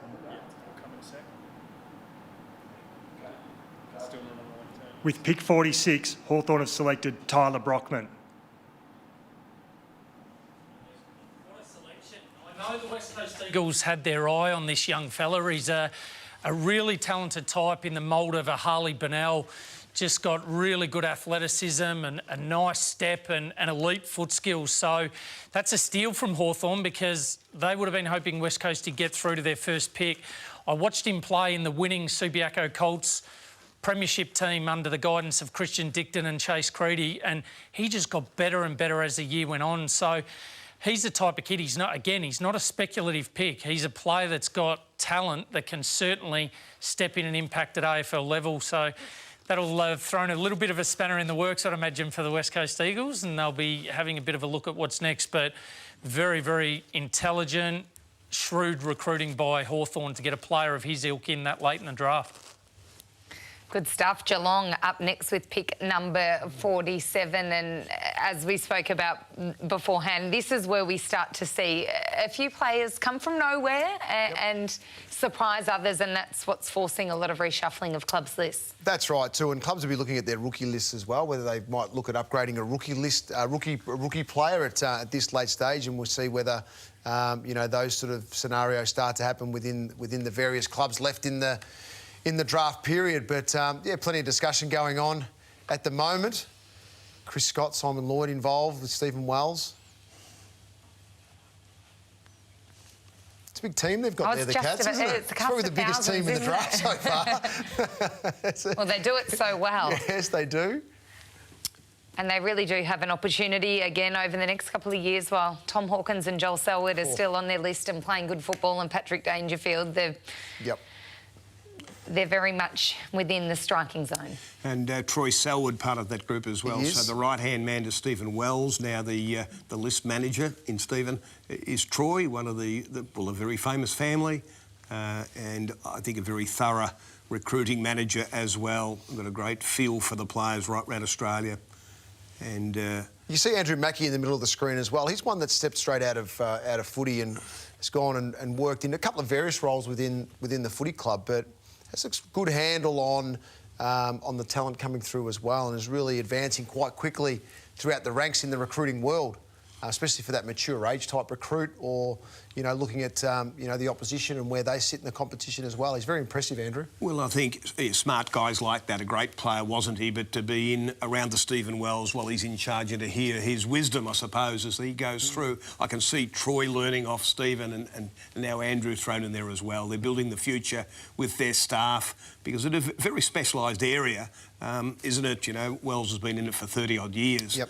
There's so much to go over, and ultimately you've got to make some very good big calls for your football clubs. That's where the credit comes to someone like a Stephen Wells, adapting with the game and the changes in the game and the changing of the systems, and how that sort of evolves as well, and still having that ability to select well or position the club into a way that everyone looks up to. Everyone sort of looks to Stephen Wells for what decisions is he making at the club, and he sets a bit of a trend in how things are shaped still in this competition. How hard have recruiting teams been hit by COVID and the inevitable financial hits that have come? Well, they've lost some of their staff. It's it's an area that has tightened up a little bit, and of course not to do what they normally do, which is to watch the matches. So many were stood down, but many still worked. They were looking at tapes of games from right around Australia. Their passion for it is enormous, and so they were having a good hard look at vision from right across Australia. But there's nothing like seeing it live. You love to see it live, but we just couldn't travel, so the people couldn't travel, and were forced to go over lots and lots of tape, and eventually that's why they've even taken their time tonight to separate players. They're probably pretty even in their view, and then to have these discussions like a match committee and finally come up with a decision within just 5 minutes is the reason why it is taking quite a while. But give them the while. They're important decisions. The future of many young players is at stake here now for next year, but for many, be patient, boys. If you don't get your chance tonight, you'll hear it from many, many people that are in your circle of friendship and at your footy club to hang in there and work harder, get stronger, get better. The chance will come for you if you've got that attitude. 47 picks now. How many are we going to see tonight, do you think? Well, I think it's 53, 4 or 5. It's around that number. Was anticipated without going over the number of that have been used up on earlier selections. So there's not a lot to go. And and clubs will leave that spot available for someone training over summer, which those calls might come within days too. And then the rookie draft to come as well as draft, take spots too. So the clubs, yes, are reducing their list from 46 down to about 44, and the makeup of that 44 might include primary lists and rookies, A's and B's. So they've got some flexibility there. With pick 47, the Geelong Cats have selected Nicholas Stevens from the Greater Western Victorian Rebels. And a boy down at Geelong Grammar too. Maybe they've seen an insight. He played some private school footy down there, as well as playing for the Rebels up there in Ballarat. I loved him. I go back to the first time I'd seen the fella. I gave him 3 votes for the under-16 Vic Metro versus Vic Country game. I thought to myself, this kid at his size, about a 190-odd centimetre kid that can play wing or half-back. He showed me enough that day, and his form's been up and down a little bit in the last couple of years, but loved those attributes at that time. And again, we're looking forward to this 18th year to see how it all unfolded for him. He tested well, he'd done some work, so I'm not surprised to see him go. Good luck to him, and Nick Stevens is in the AFL. Are you surprised, Mick? No, I think he's a really solid pick, Sarah. He's a really proactive type. I just found him to be a really genuinely reliable defensive type. But like I say, proactive, someone that can get on the front foot and win the ball back for you. Kev mentioned he's athletic, and he does fit the mould of what a Geelong defensive unit looks like. Someone that can potentially get up the ground a little bit more too, due to that mix of speed endurance that he's got. So I really like this selection. I think the Cats have brought another local talent through the door, and obviously another rebel through the door for Phil Partington and his team up there in Ballarat. With pick 48, the Brisbane Lions have selected Henry Smith from the Eagles. Ruckman, gone for the Ruckman. Do you know who he's likened to? Oscar Bacanini. Hey? Really? Amazing. You know, that this boy, in fact, he thinks he plays... He can mark the ball up forward. He's a 204-centimetre boy that played in the Futures game in the ruck, but then went forward, took a couple of marks, and you thought, gee, there's a bit to work with here. Had a few injuries this year, so it hasn't all gone for him, but just that marking ability, mobility and size making him a potential ruckman. We've got to get these big kids into the system, into the AFL system, and work on them, give them the chance to grow over 2 or 3 years. And Henry Smith has got enough attributes, 204 centimetres, 96 kgs as well, and another September birth, so he's just turned the 18. Yep. So he's a big boy for 18. Mick, a player with some development ahead of him. Yeah, he has, Sarah, but at the same time, he's someone that's really influential in general play. His numbers are sound. He's averaging just under 14 disposals a game. I actually found when I sat back and watched the tape on him that he had some Dean Cox-type traits. We saw Dean sitting in the Sydney Swans room there. I just thought his ability to win the ball at ground level, to impact, to chain the ball out as a big fella at 200 centimetres and be a part of those midfield type link-ups was really impressive. So as much as he's a developing player, I think he's got some attributes that are going to allow him to adapt to senior football very, very quickly. played for Team Del Santo on that day at the MCG, Kev. So Nicky Dell would have been very happy to have Henry in his lineup. And look, yeah, that's the challenge now, isn't it? We go to you know, what the Brisbane Lions are after. They're a settled team, the Brisbane Lions. So what they do now is, you know, with their picks later in the draft, what they've done is it's just the future. It's 3 or 4 years down the track if a Henry Smith can become their main ruckman or in partnership with another ruckman. With pick 49, Port Adelaide have selected Ollie Lord from the Sandringham Dragons. The grandson of a Brownlow medalist, Alistair Lord's grandson. Here we go. The Lord twins were famous in the 60s at the Cats. Stuart Lord, a chairman of selectors later on, and Alistair a centreman. So it's the grandson of Alistair. That is a tall forward. Doesn't look anything like the grandfathers on either side there. About the 195 centimetre forward. Marking's his attribute. He gets off the man pretty well with his natural athleticism and can mark it up forward. He'll take time, but there was enough in his games as a bottom major here in Victoria last year to suggest that he could get there as a potential player. But yeah, the son or the grandson of the gun. Partnering with Charlie Dixon. Just put him next to Charlie for the next couple of years and get him to learn his craft off the most aggressive man in the competition, and that might fast-track his development a little bit. Can you see that unfolding, Mick? Yeah, absolutely, Sarah. It's interesting. We've lost a bit of humour over the last little period without Kingy in the room. He did stick his head in and say, "Oh Lord," as that selection was called out. So, no, look, he reminds me a little bit of Jack Gunston, Ollie Lord. Like, he will take time.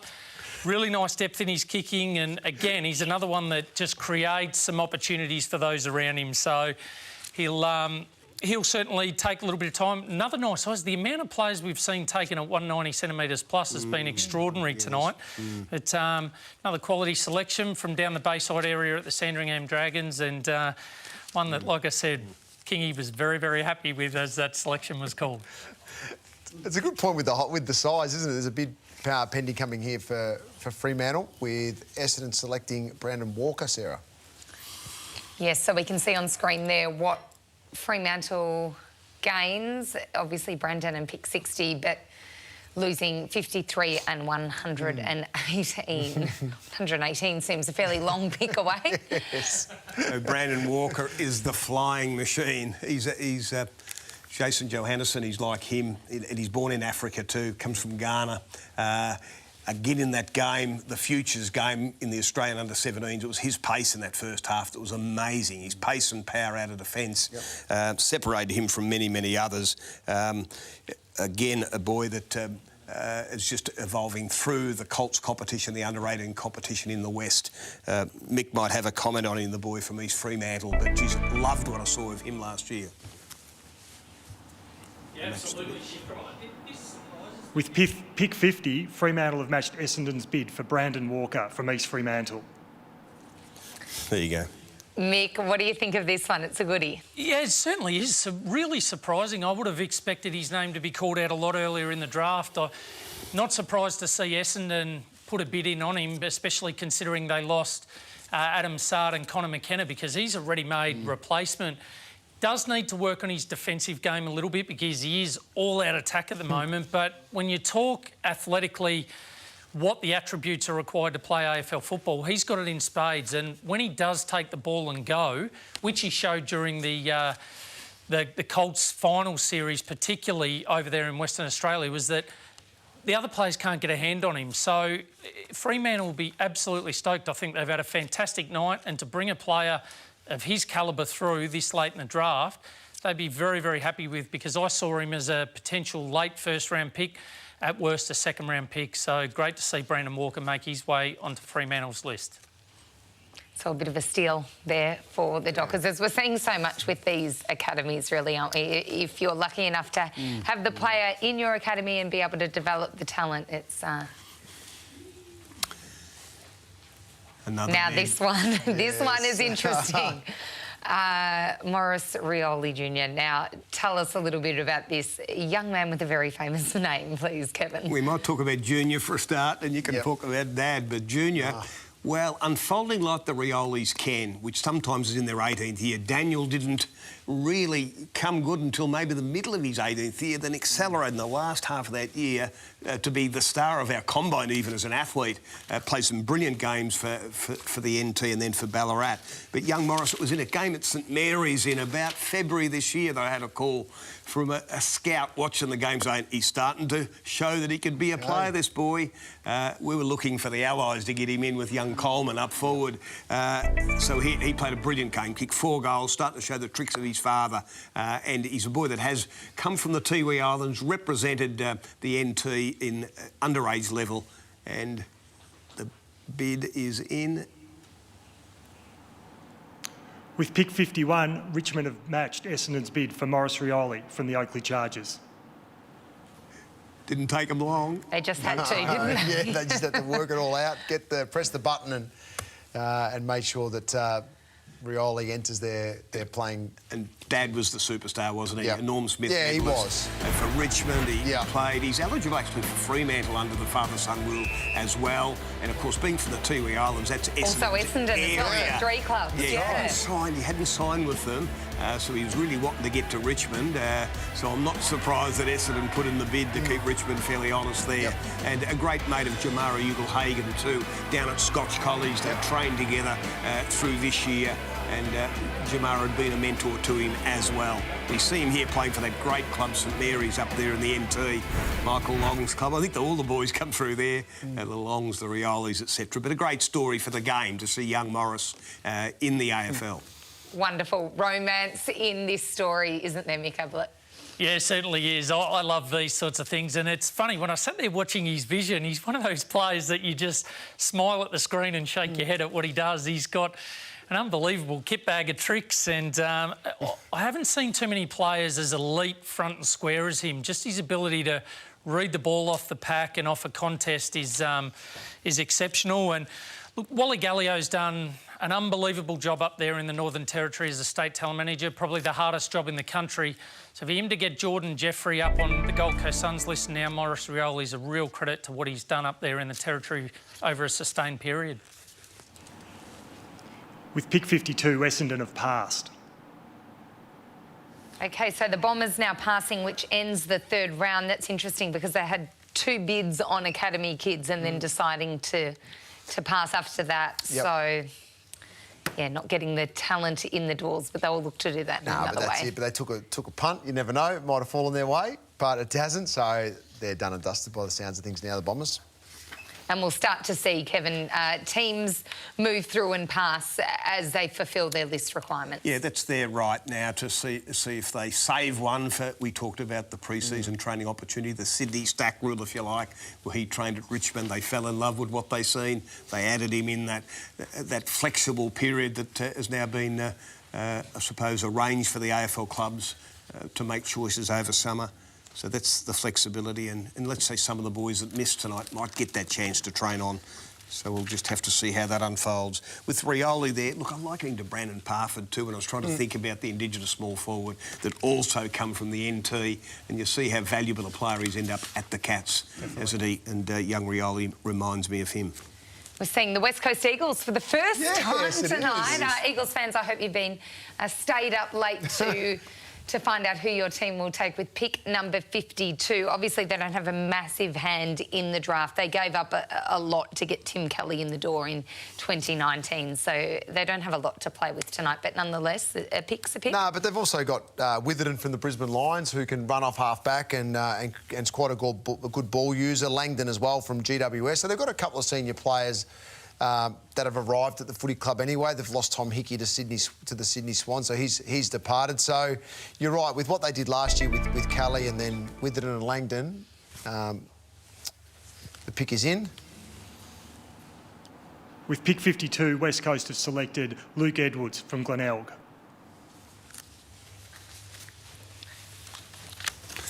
Yeah, and that's the son of a gun, of course. Yeah. Tyson Edwards' boy. Yep. Didn't sign with with the Crows under the father's son to be eligible to be drafted there, chose to go in the open draft. I think he can play, this boy. I like what I've seen at him at underage level for SA. Again, his decision-making's good, not over quick. His decision-making is good. Hits the target with his feet. And again, a boy that played well in that All-Star game I watched at the end of the year in the midfield, can play at half-back and distribute the ball well from there. So great to see him get a chance. They might have picked up a beauty here at the back end. A very famous name, Mick. Yeah, I agree with Shifter. I think that to enter the draft this late and get a player of Edwards' calibre, I think West Coast, no wonder we saw Craig Vozzo smiling there on the screen. I think he'd be very happy. He's a prolific ball winner, Edwards, and just his ability to think his way through scenarios and situations on field, he doesn't panic. So that level of composure is really going to help him in a period where the game's probably at its quickest it's ever been. Not the first time we haven't seen a father-son go to the club. So we spoke about the romance story of Rioli. Now Edwards gets a chance to forge his own career elsewhere. With pick 53, Fremantle have passed. So the Dockers are done for the night, content with what they've been able to bring in the doors. So a job well done for the Dockers tonight. They'd be very happy. They sort of shifted some picks as well throughout this period. So yeah, they've done well again. Fremantle, they've got great young talent already on their list. You look at the growth of their players this year with Brayshaw and Chera, two that really did stand up throughout this year. And it even pushed, I suppose, their midfield dynamic, where Walters has spent more time forward and Nat Fyfe at times pushed forward, which helped, I think, their lineup and gave them a different look through the midfield in particular. So Fremantle are in a really rapid growth phase at the moment. They could challenge quite effectively next year in the competition. So, you know, what I loved about the fact of Brayshaw and Chera this year, Sarah, was that they were challenged earlier in the year. There was like, where are these guys really at? It was like the two of them just sort of grabbed each other and said, well, we've got to do something about this. So they were challenged in the media and they stood up on the back of it and had unbelievable seasons. The Sydney Swans next up at pick number 53. They've done some really nice work earlier tonight with their academy selections, picking up some great talent. So we'll wait to see whether they choose to pass or add. With pick 53, the Sydney Swans have passed. So that's the Swans out of the draft tonight because they were due to be next up. So things moving along pretty quickly now as we reach the end of the evening. And Richmond, the reigning premiers, with pick 53, and Rioli just locked away recently. It is, and as long as they don't take 4 minutes 45 to pass for us, that'd be nice as well. But we'll wait and see whether they still are going to be active in the draft. We have a couple of clubs already that have passed and finished up on the evening.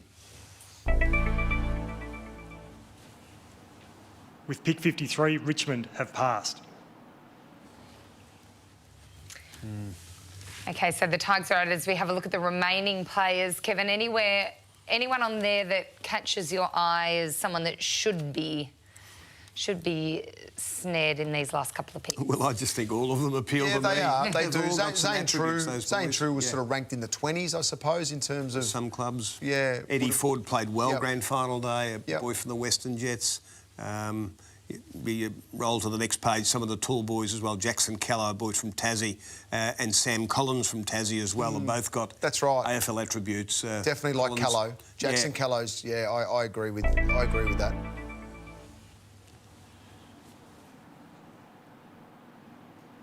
With pick 53, Fremantle have passed.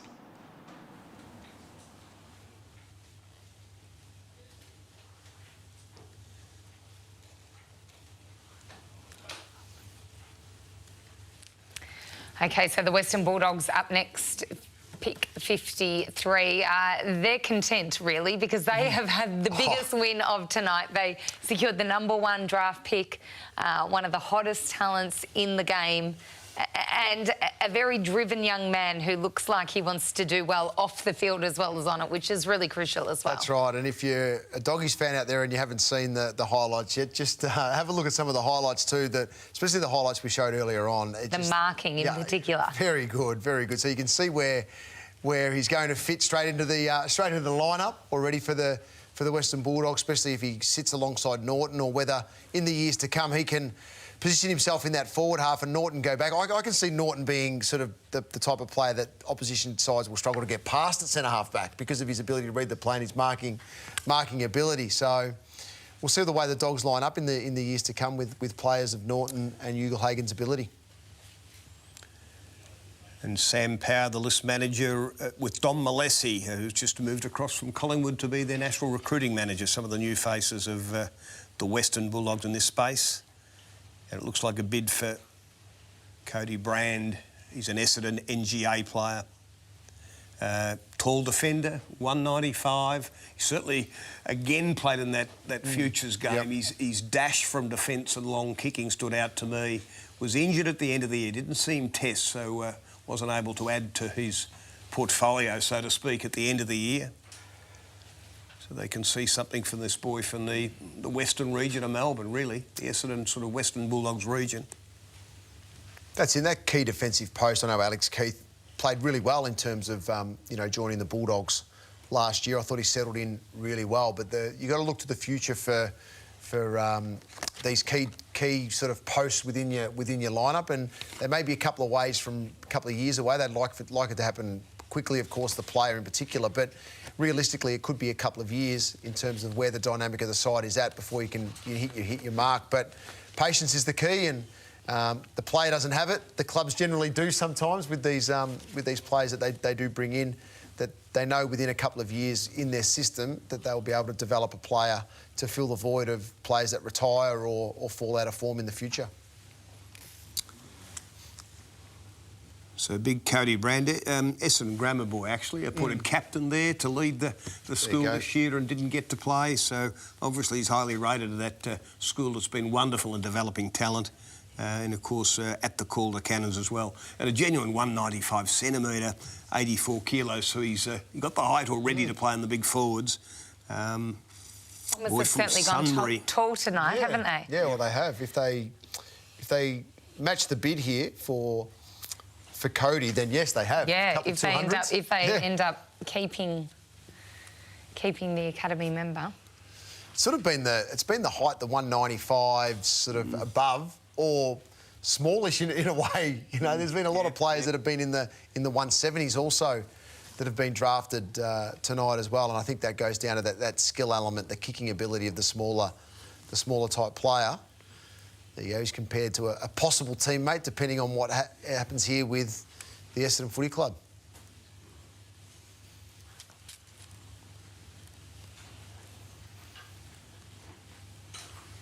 And Adrian Dodoro leading the debate there with the Bombers. Yep, he sure is.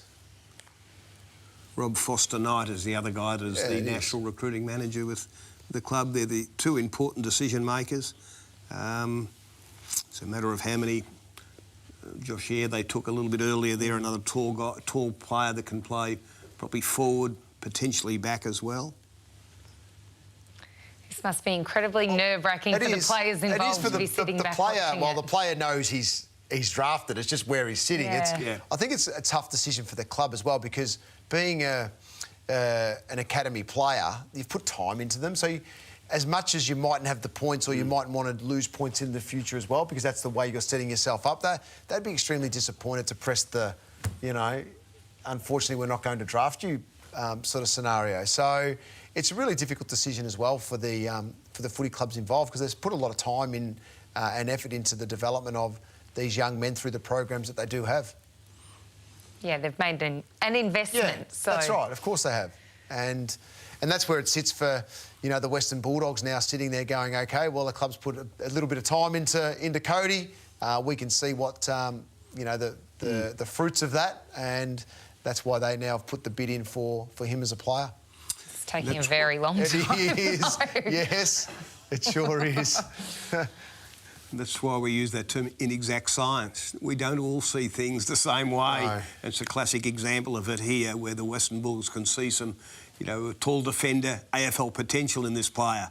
They can see his long kicking. They can see his size and athletic ability that's talked about. And the Bombers are probably weighing up whether they had someone in mind to train over someone to have a closer look at. Probably some other player, some other type of player maybe that they were going to consider bringing in, but now they're, or do we take Cody? Didn't think there'd be a bid, maybe. But there is one. It's to keep them honest. And this boy eligible, of course, because he's got some Indigenous blood and so eligible under the Next Generation Academy rules, and being from Sunbury, which is the allocated area for the Bombers. With pick 53, Essendon have matched the Western Bulldogs bid for Cody Brand from the Calder Cannons. OK, they took their time, Mick, but the Bombers have matched. Yeah, absolutely. And a great call too. I know they've already bought in 3 tools prior to that with Cox, Reid and Eyre, but this kid Brand's a little bit different. He's got a real defensive mindset, and when you watch him play, he plays a little bit deeper, so he doesn't carry the same sort of traits as what Zach Reid does. Again, another one that's competent at ground level for his size, but just a slightly different type. So I think that's a really good call by the Bombers. They've got those intercept marking types and the rebounding tall defenders. Now they've got one that can actually do a job on the key forward. So nice way to finish the night. And tall timber at the Bombers is really the name of the night for them tonight. And we've mentioned it quite a few times, but no Joe Danaher, Hooker and Hurley in the twilight years of their career, important to get key position players and key pillars of the team for the years going forward. Yeah, definitely. And you look at what the Western Bulldogs, the pick is in now. They tried to get a key defender, so we see what they do here. Now they've changed their mindset to a mid-forward. So Fremantle passed on their last pick, yet stay in the draft for this reason right here. We saw Joel in the trick shot package we did earlier. We did. That was my favourite. So plenty of talent. Yeah, very much so. That was the one over the roof, wasn't it? Yeah, it was good.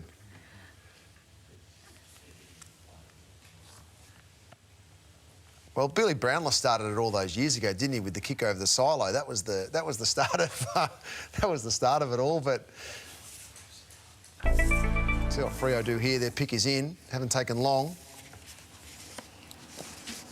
With pick 54, Fremantle have matched the Western Bulldogs bid for Joel Weston from Claremont.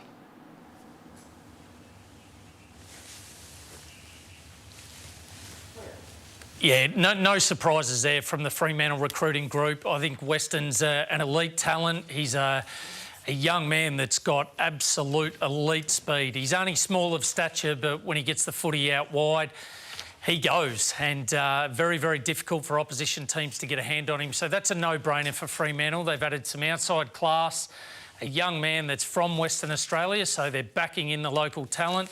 And I think it's a really good selection. Another one out of that Colin Young stable that's been spoken about really, really highly over in the West and developed really nicely over the course of the year. So to get, a player of that talent and that elite nature athletically, he's got good ball handling skills, nice and clean at ground level. So to get him through late in the draft, I think caps off a really good night for the Fremantle Dockers. And Kevin, it's been really good to see tonight as South Australian teams drafting local talent and also the West Australian teams looking to the local boys to fill spots based on their needs. Yeah, and I think this year the advantage of actually staying at home watching the boys in your local league is probably playing out as well. So the Fremantle recruiting staff over there having a look week to week, unable to come and see the Victorians, can't compare them to the Victorians. And so why wouldn't you then be picking up some of your own? You've seen enough to actually convince yourself that they are good enough. I love his dazzling speed, this boy, Joel Weston. He's got that. With pick 55, the Western Bulldogs have selected Dominic Bedendo from the Murray Bushrangers.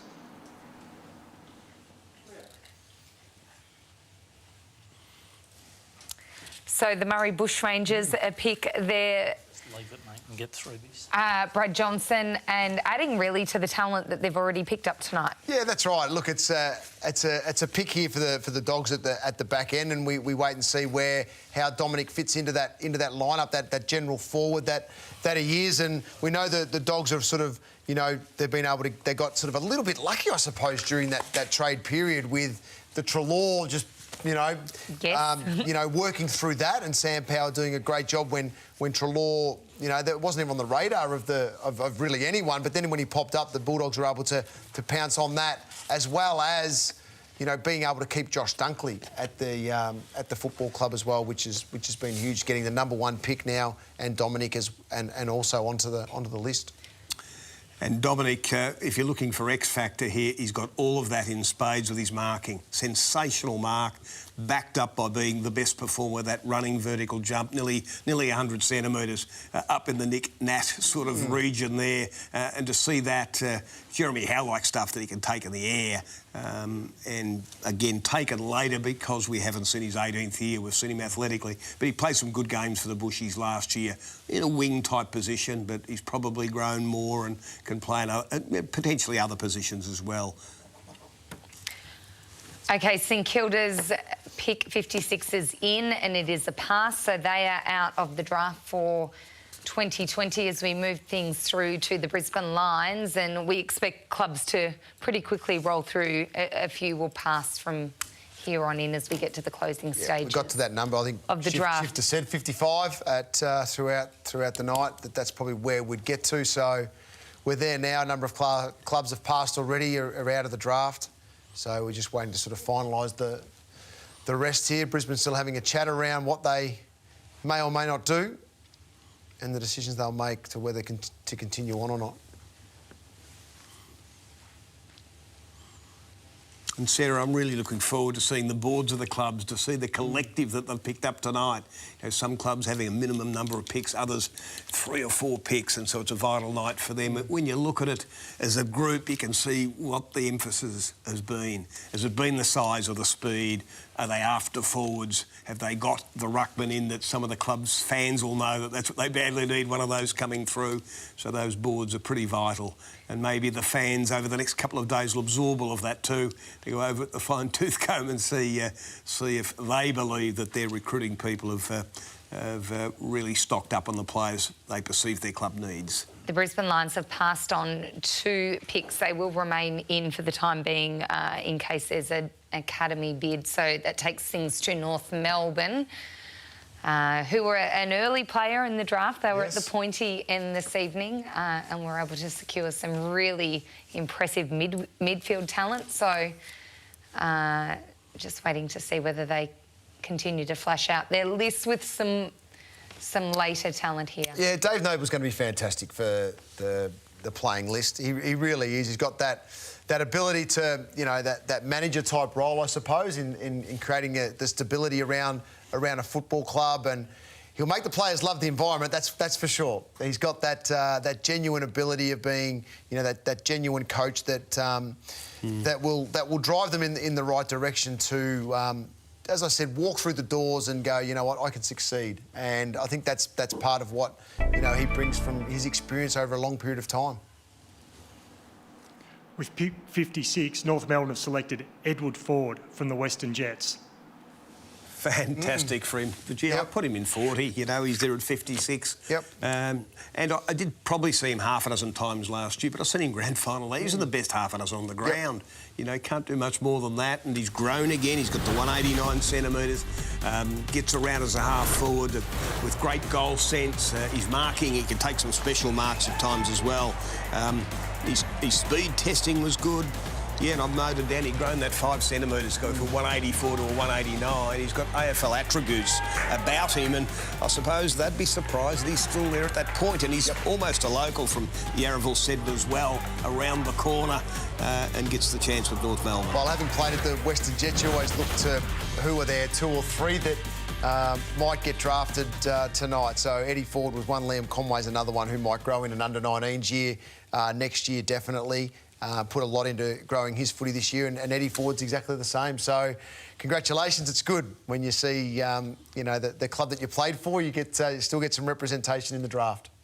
Good stuff indeed. OK, we've got Port Adelaide pick 57. We're looking at them, their picks in. We think they're going to pass.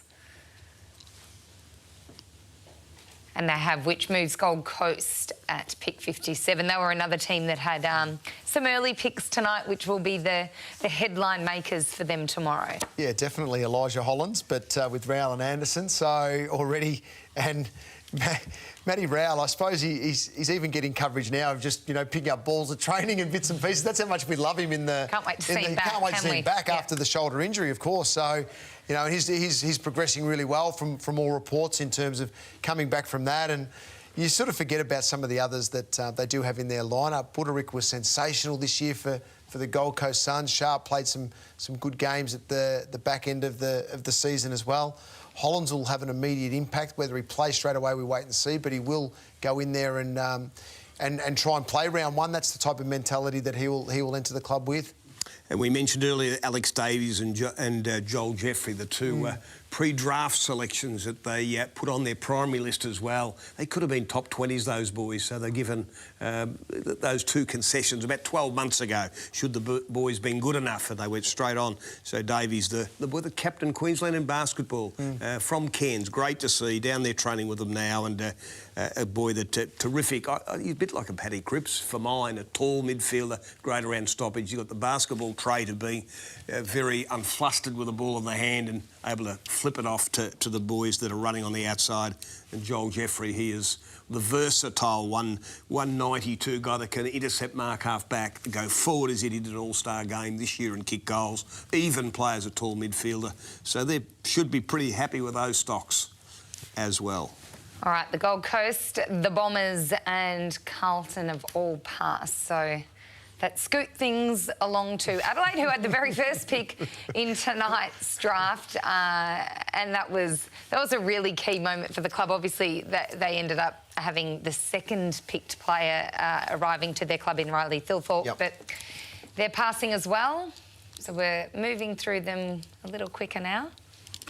We are, and Adelaide did go with the homegrown talent. We had that debate earlier on in what they will do, whether it was Logan McDonald or Riley, and they went with Riley. So, and he put the crow scarf on straight away. He was pretty happy being a young man that barracked for the footy club. So he's ready to walk in and probably sit next to Tex and have a chat and learn the ropes, which is pretty exciting.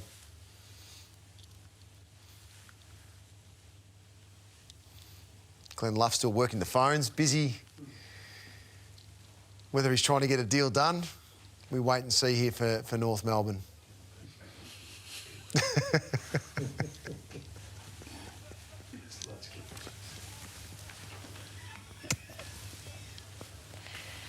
OK, so North Melbourne passing with pick 57.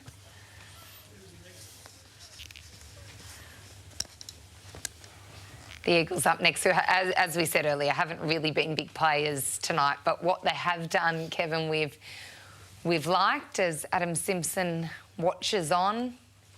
They'd be disappointed, Jono, with how their season ended this year. They are a team with amazing potential and a great list, so they're still within striking distance of the flag. Oh, no doubt. Yeah, they're in a sweet spot, they will be for the next few years. The West Coast Eagles, they've just got. I suppose you look at the end of their list where they're ageing players, but they're still having a reasonable impact in the competition.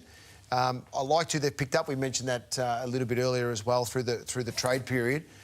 Lose Tom Hickey out of there, but that's okay with Nat Nui still going about. And you know, you look at players like Oscar Allen. I absolutely love Oscar Allen. I loved him in his draft year, and I think he's developing extremely well in the competition.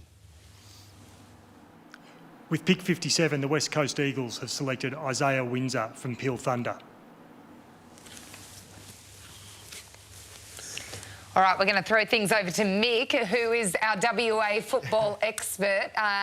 Mick, what can you tell us about Isaiah? Yeah, I love this kid. He's one that I thought was definitely worthy of a rookie selection, but to see him go late in the draft makes me really, really happy, because he's, as much as he's only about 178 centimetres, I've always likened him to a Charlie Curnow type in the way he plays. He plays a lot taller than his height suggests. He was exceptional as a 17-year-old in a grand final where he really had a big impact up forward. So he's got a lot of development left in him, but just a really smooth mover across the ground, a young Indigenous boy from the Peel Thunder. And their coach, Mick Glassborough, has done an exceptional job down there in preparing the players, not just on-field but off-field as well, and put a lot of support around Isaiah. So for him to get an opportunity this late in the draft and make his way onto an AFL list, I've got no doubt he's got AFL talent, that's for sure. It's just a matter of putting the other bits and pieces together to complete the package. Wonderful when you hear stories like that, isn't it? Young players that clubs are taking a chance on and backing in, as we head to the Giants and pick 58. With pick 58, the Giants have selected Cameron Fleeton from the Geelong Falcons. Yeah, left footer, intercept marker, none of those boys that liked the way he went about it as a bottom ager there at the Falcons last year, and makes the right decisions. You know, those sorts of boys at 192 that know when to mark, use that intercept marking ability, when to spoil, and then take off and can kick it with the left foot as he does. Always had him as a genuine good chance to go.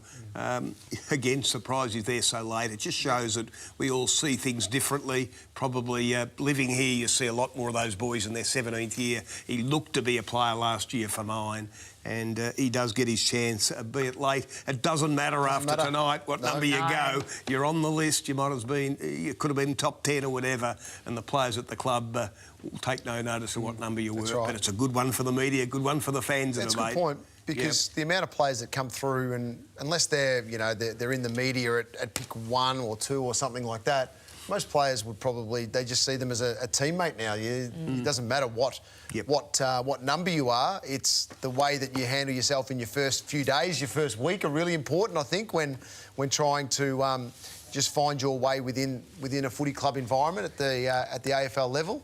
And then from there, you sort of, within that first week, a couple of senior players can gravitate towards you if you approach it in the right way, and then they can certainly, once you win them over in just a small way, you're away in settling into the environment very quickly.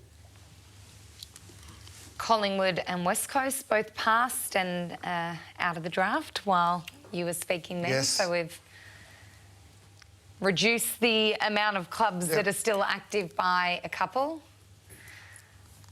A lot have passed. There couldn't be too many sort of left active within the draft. So Brisbane are out. Yep. You may have set a world record for the longest draft this evening. Yes, it has gone for quite some time. As the players continue on here. Shifter loves his record. Sure. Yeah. No, Stephen's still there. I thought he went home, actually. I thought I saw him wave goodbye to everyone Geelong are out. about 45 minutes ago, but he's still there.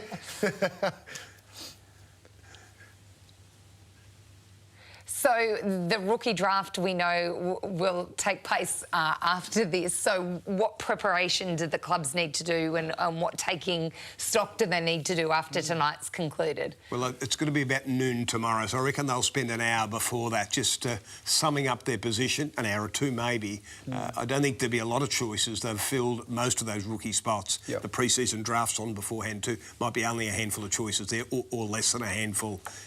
Jackson Hately's one that I think Adelaide are very keen to get. I think that's virtually a done deal. That's another good win for Adelaide, yep. Isn't it? Jackson Hately. Yep. From GWS, good young talent.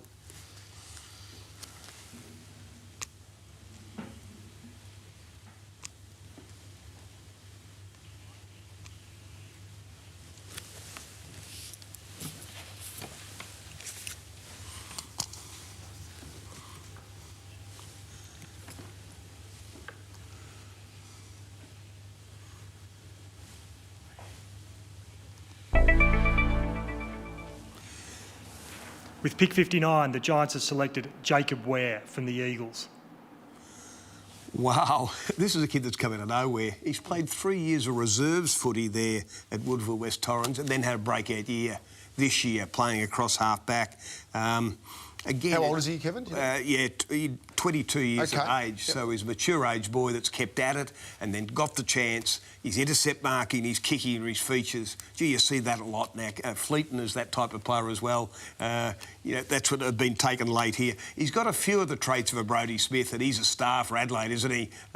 So he's just come of age this year. We should never forget that not everyone is ready at draft age. It's the first time you're up, and this boy, 3 years in the twos, and he's up, got the chance, and now he's a draftee from Woodville West Torrens Eagles. It's a good story, isn't it, that one, Sarah? Absolutely. So late in the draft, the fact that you've got a young man that's not battled away, but just kept applying himself at reserve grade level. May it would have played senior football in amongst that, but not consistently. And then, in a year that has seen so many not being able to play and the situations we've all been in, that he's grabbed an opportunity and taken, and now he's going to be pulling on the GWS jumper next year. Okay, so the Giants have passed. We've only got a couple of clubs left in as the Doggies pass on their selection. Brisbane have passed the last couple, but as you mentioned, they did stay in amongst it in case an academy player was bid on.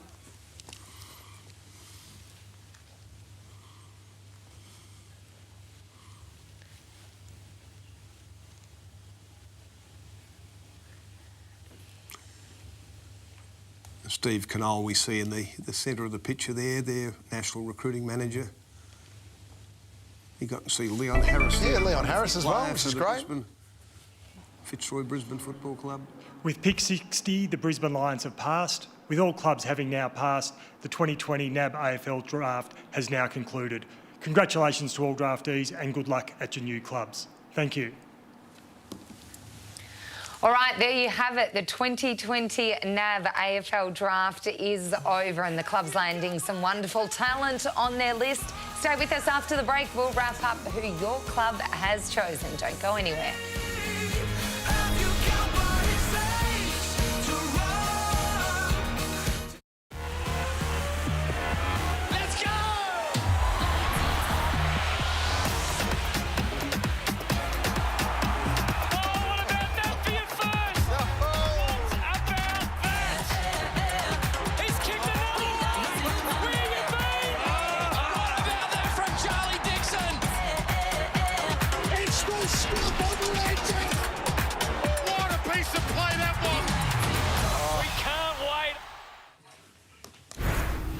Fox footy back bigger than ever in 2021, and tonight certainly whets your appetite for the talent we're going to see on display next season. All right, we're going to find out who the big winners of tonight's draft were. Over to you, Kingy and Mick. Felt like yesterday we started this draft, Sarah. It was a great night. It was a long night. It you did almost a great is, job. Kingy. You all did. But look, when you look at the winners, I think that you look at guys that can impact straight away and the classiest recruits. I think Sydney had a fantastic night. They were always going to have a great night because of the two academy kids. We knew they'd get them at some stage. But to get Logan McDonald at the start set them up beautifully. Yeah, absolutely. I don't think they would have expected McDonald to be there. So to be able to bring those two academy prospects through, as well as get the #1 key forward in the country, arguably, obviously with Hagan and Thilthorpe there in the mix as well, was a remarkable effort for Sydney. What do you think about the Bombers? Much was made about 6, 7, 8, whether they were going to actually take all those 3 picks or trade one out, but to get Cox, Perkins and Reid was a fantastic effort. Yeah, it was. I said it earlier, I'll say it again. They nailed it. They had to nail picks 6, 7 and 8. They did. They also brought in Brand late in the picture as well, so they get a couple of academy prospects through the door also. We were desperate to see what Collingwood would do, and there's a fair bit of pressure on the Pies list. There's no doubt about that. But for McGuinness to slide past the original picks of 14 and 16 is a huge win. They get Henry and McRae prior to McGuinness. Yeah, absolutely. It was time for some positive news out of the Pies, and after a rough trade period for the recruiting group, and they've come through tonight to, like you say, to get those 2 players through, and then McInnes on the back of that, I think is a real bonus for the Pies. So some really good news for Collingwood fans. Everyone's happy tonight, Sarah, but we think those 3 clubs have nailed it. Nailed it. Good work. Thank you very much to David King and Mick Ablett. Superb work tonight. Also to Kevin Sheehan, you were brilliant.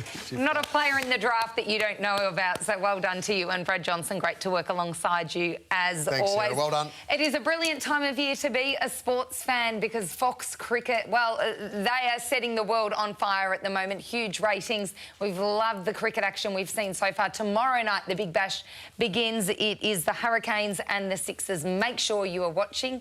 But for now, it is, I think it's good night, not good morning. Yes, good night. Thanks for watching. This has been a Fox Sports production.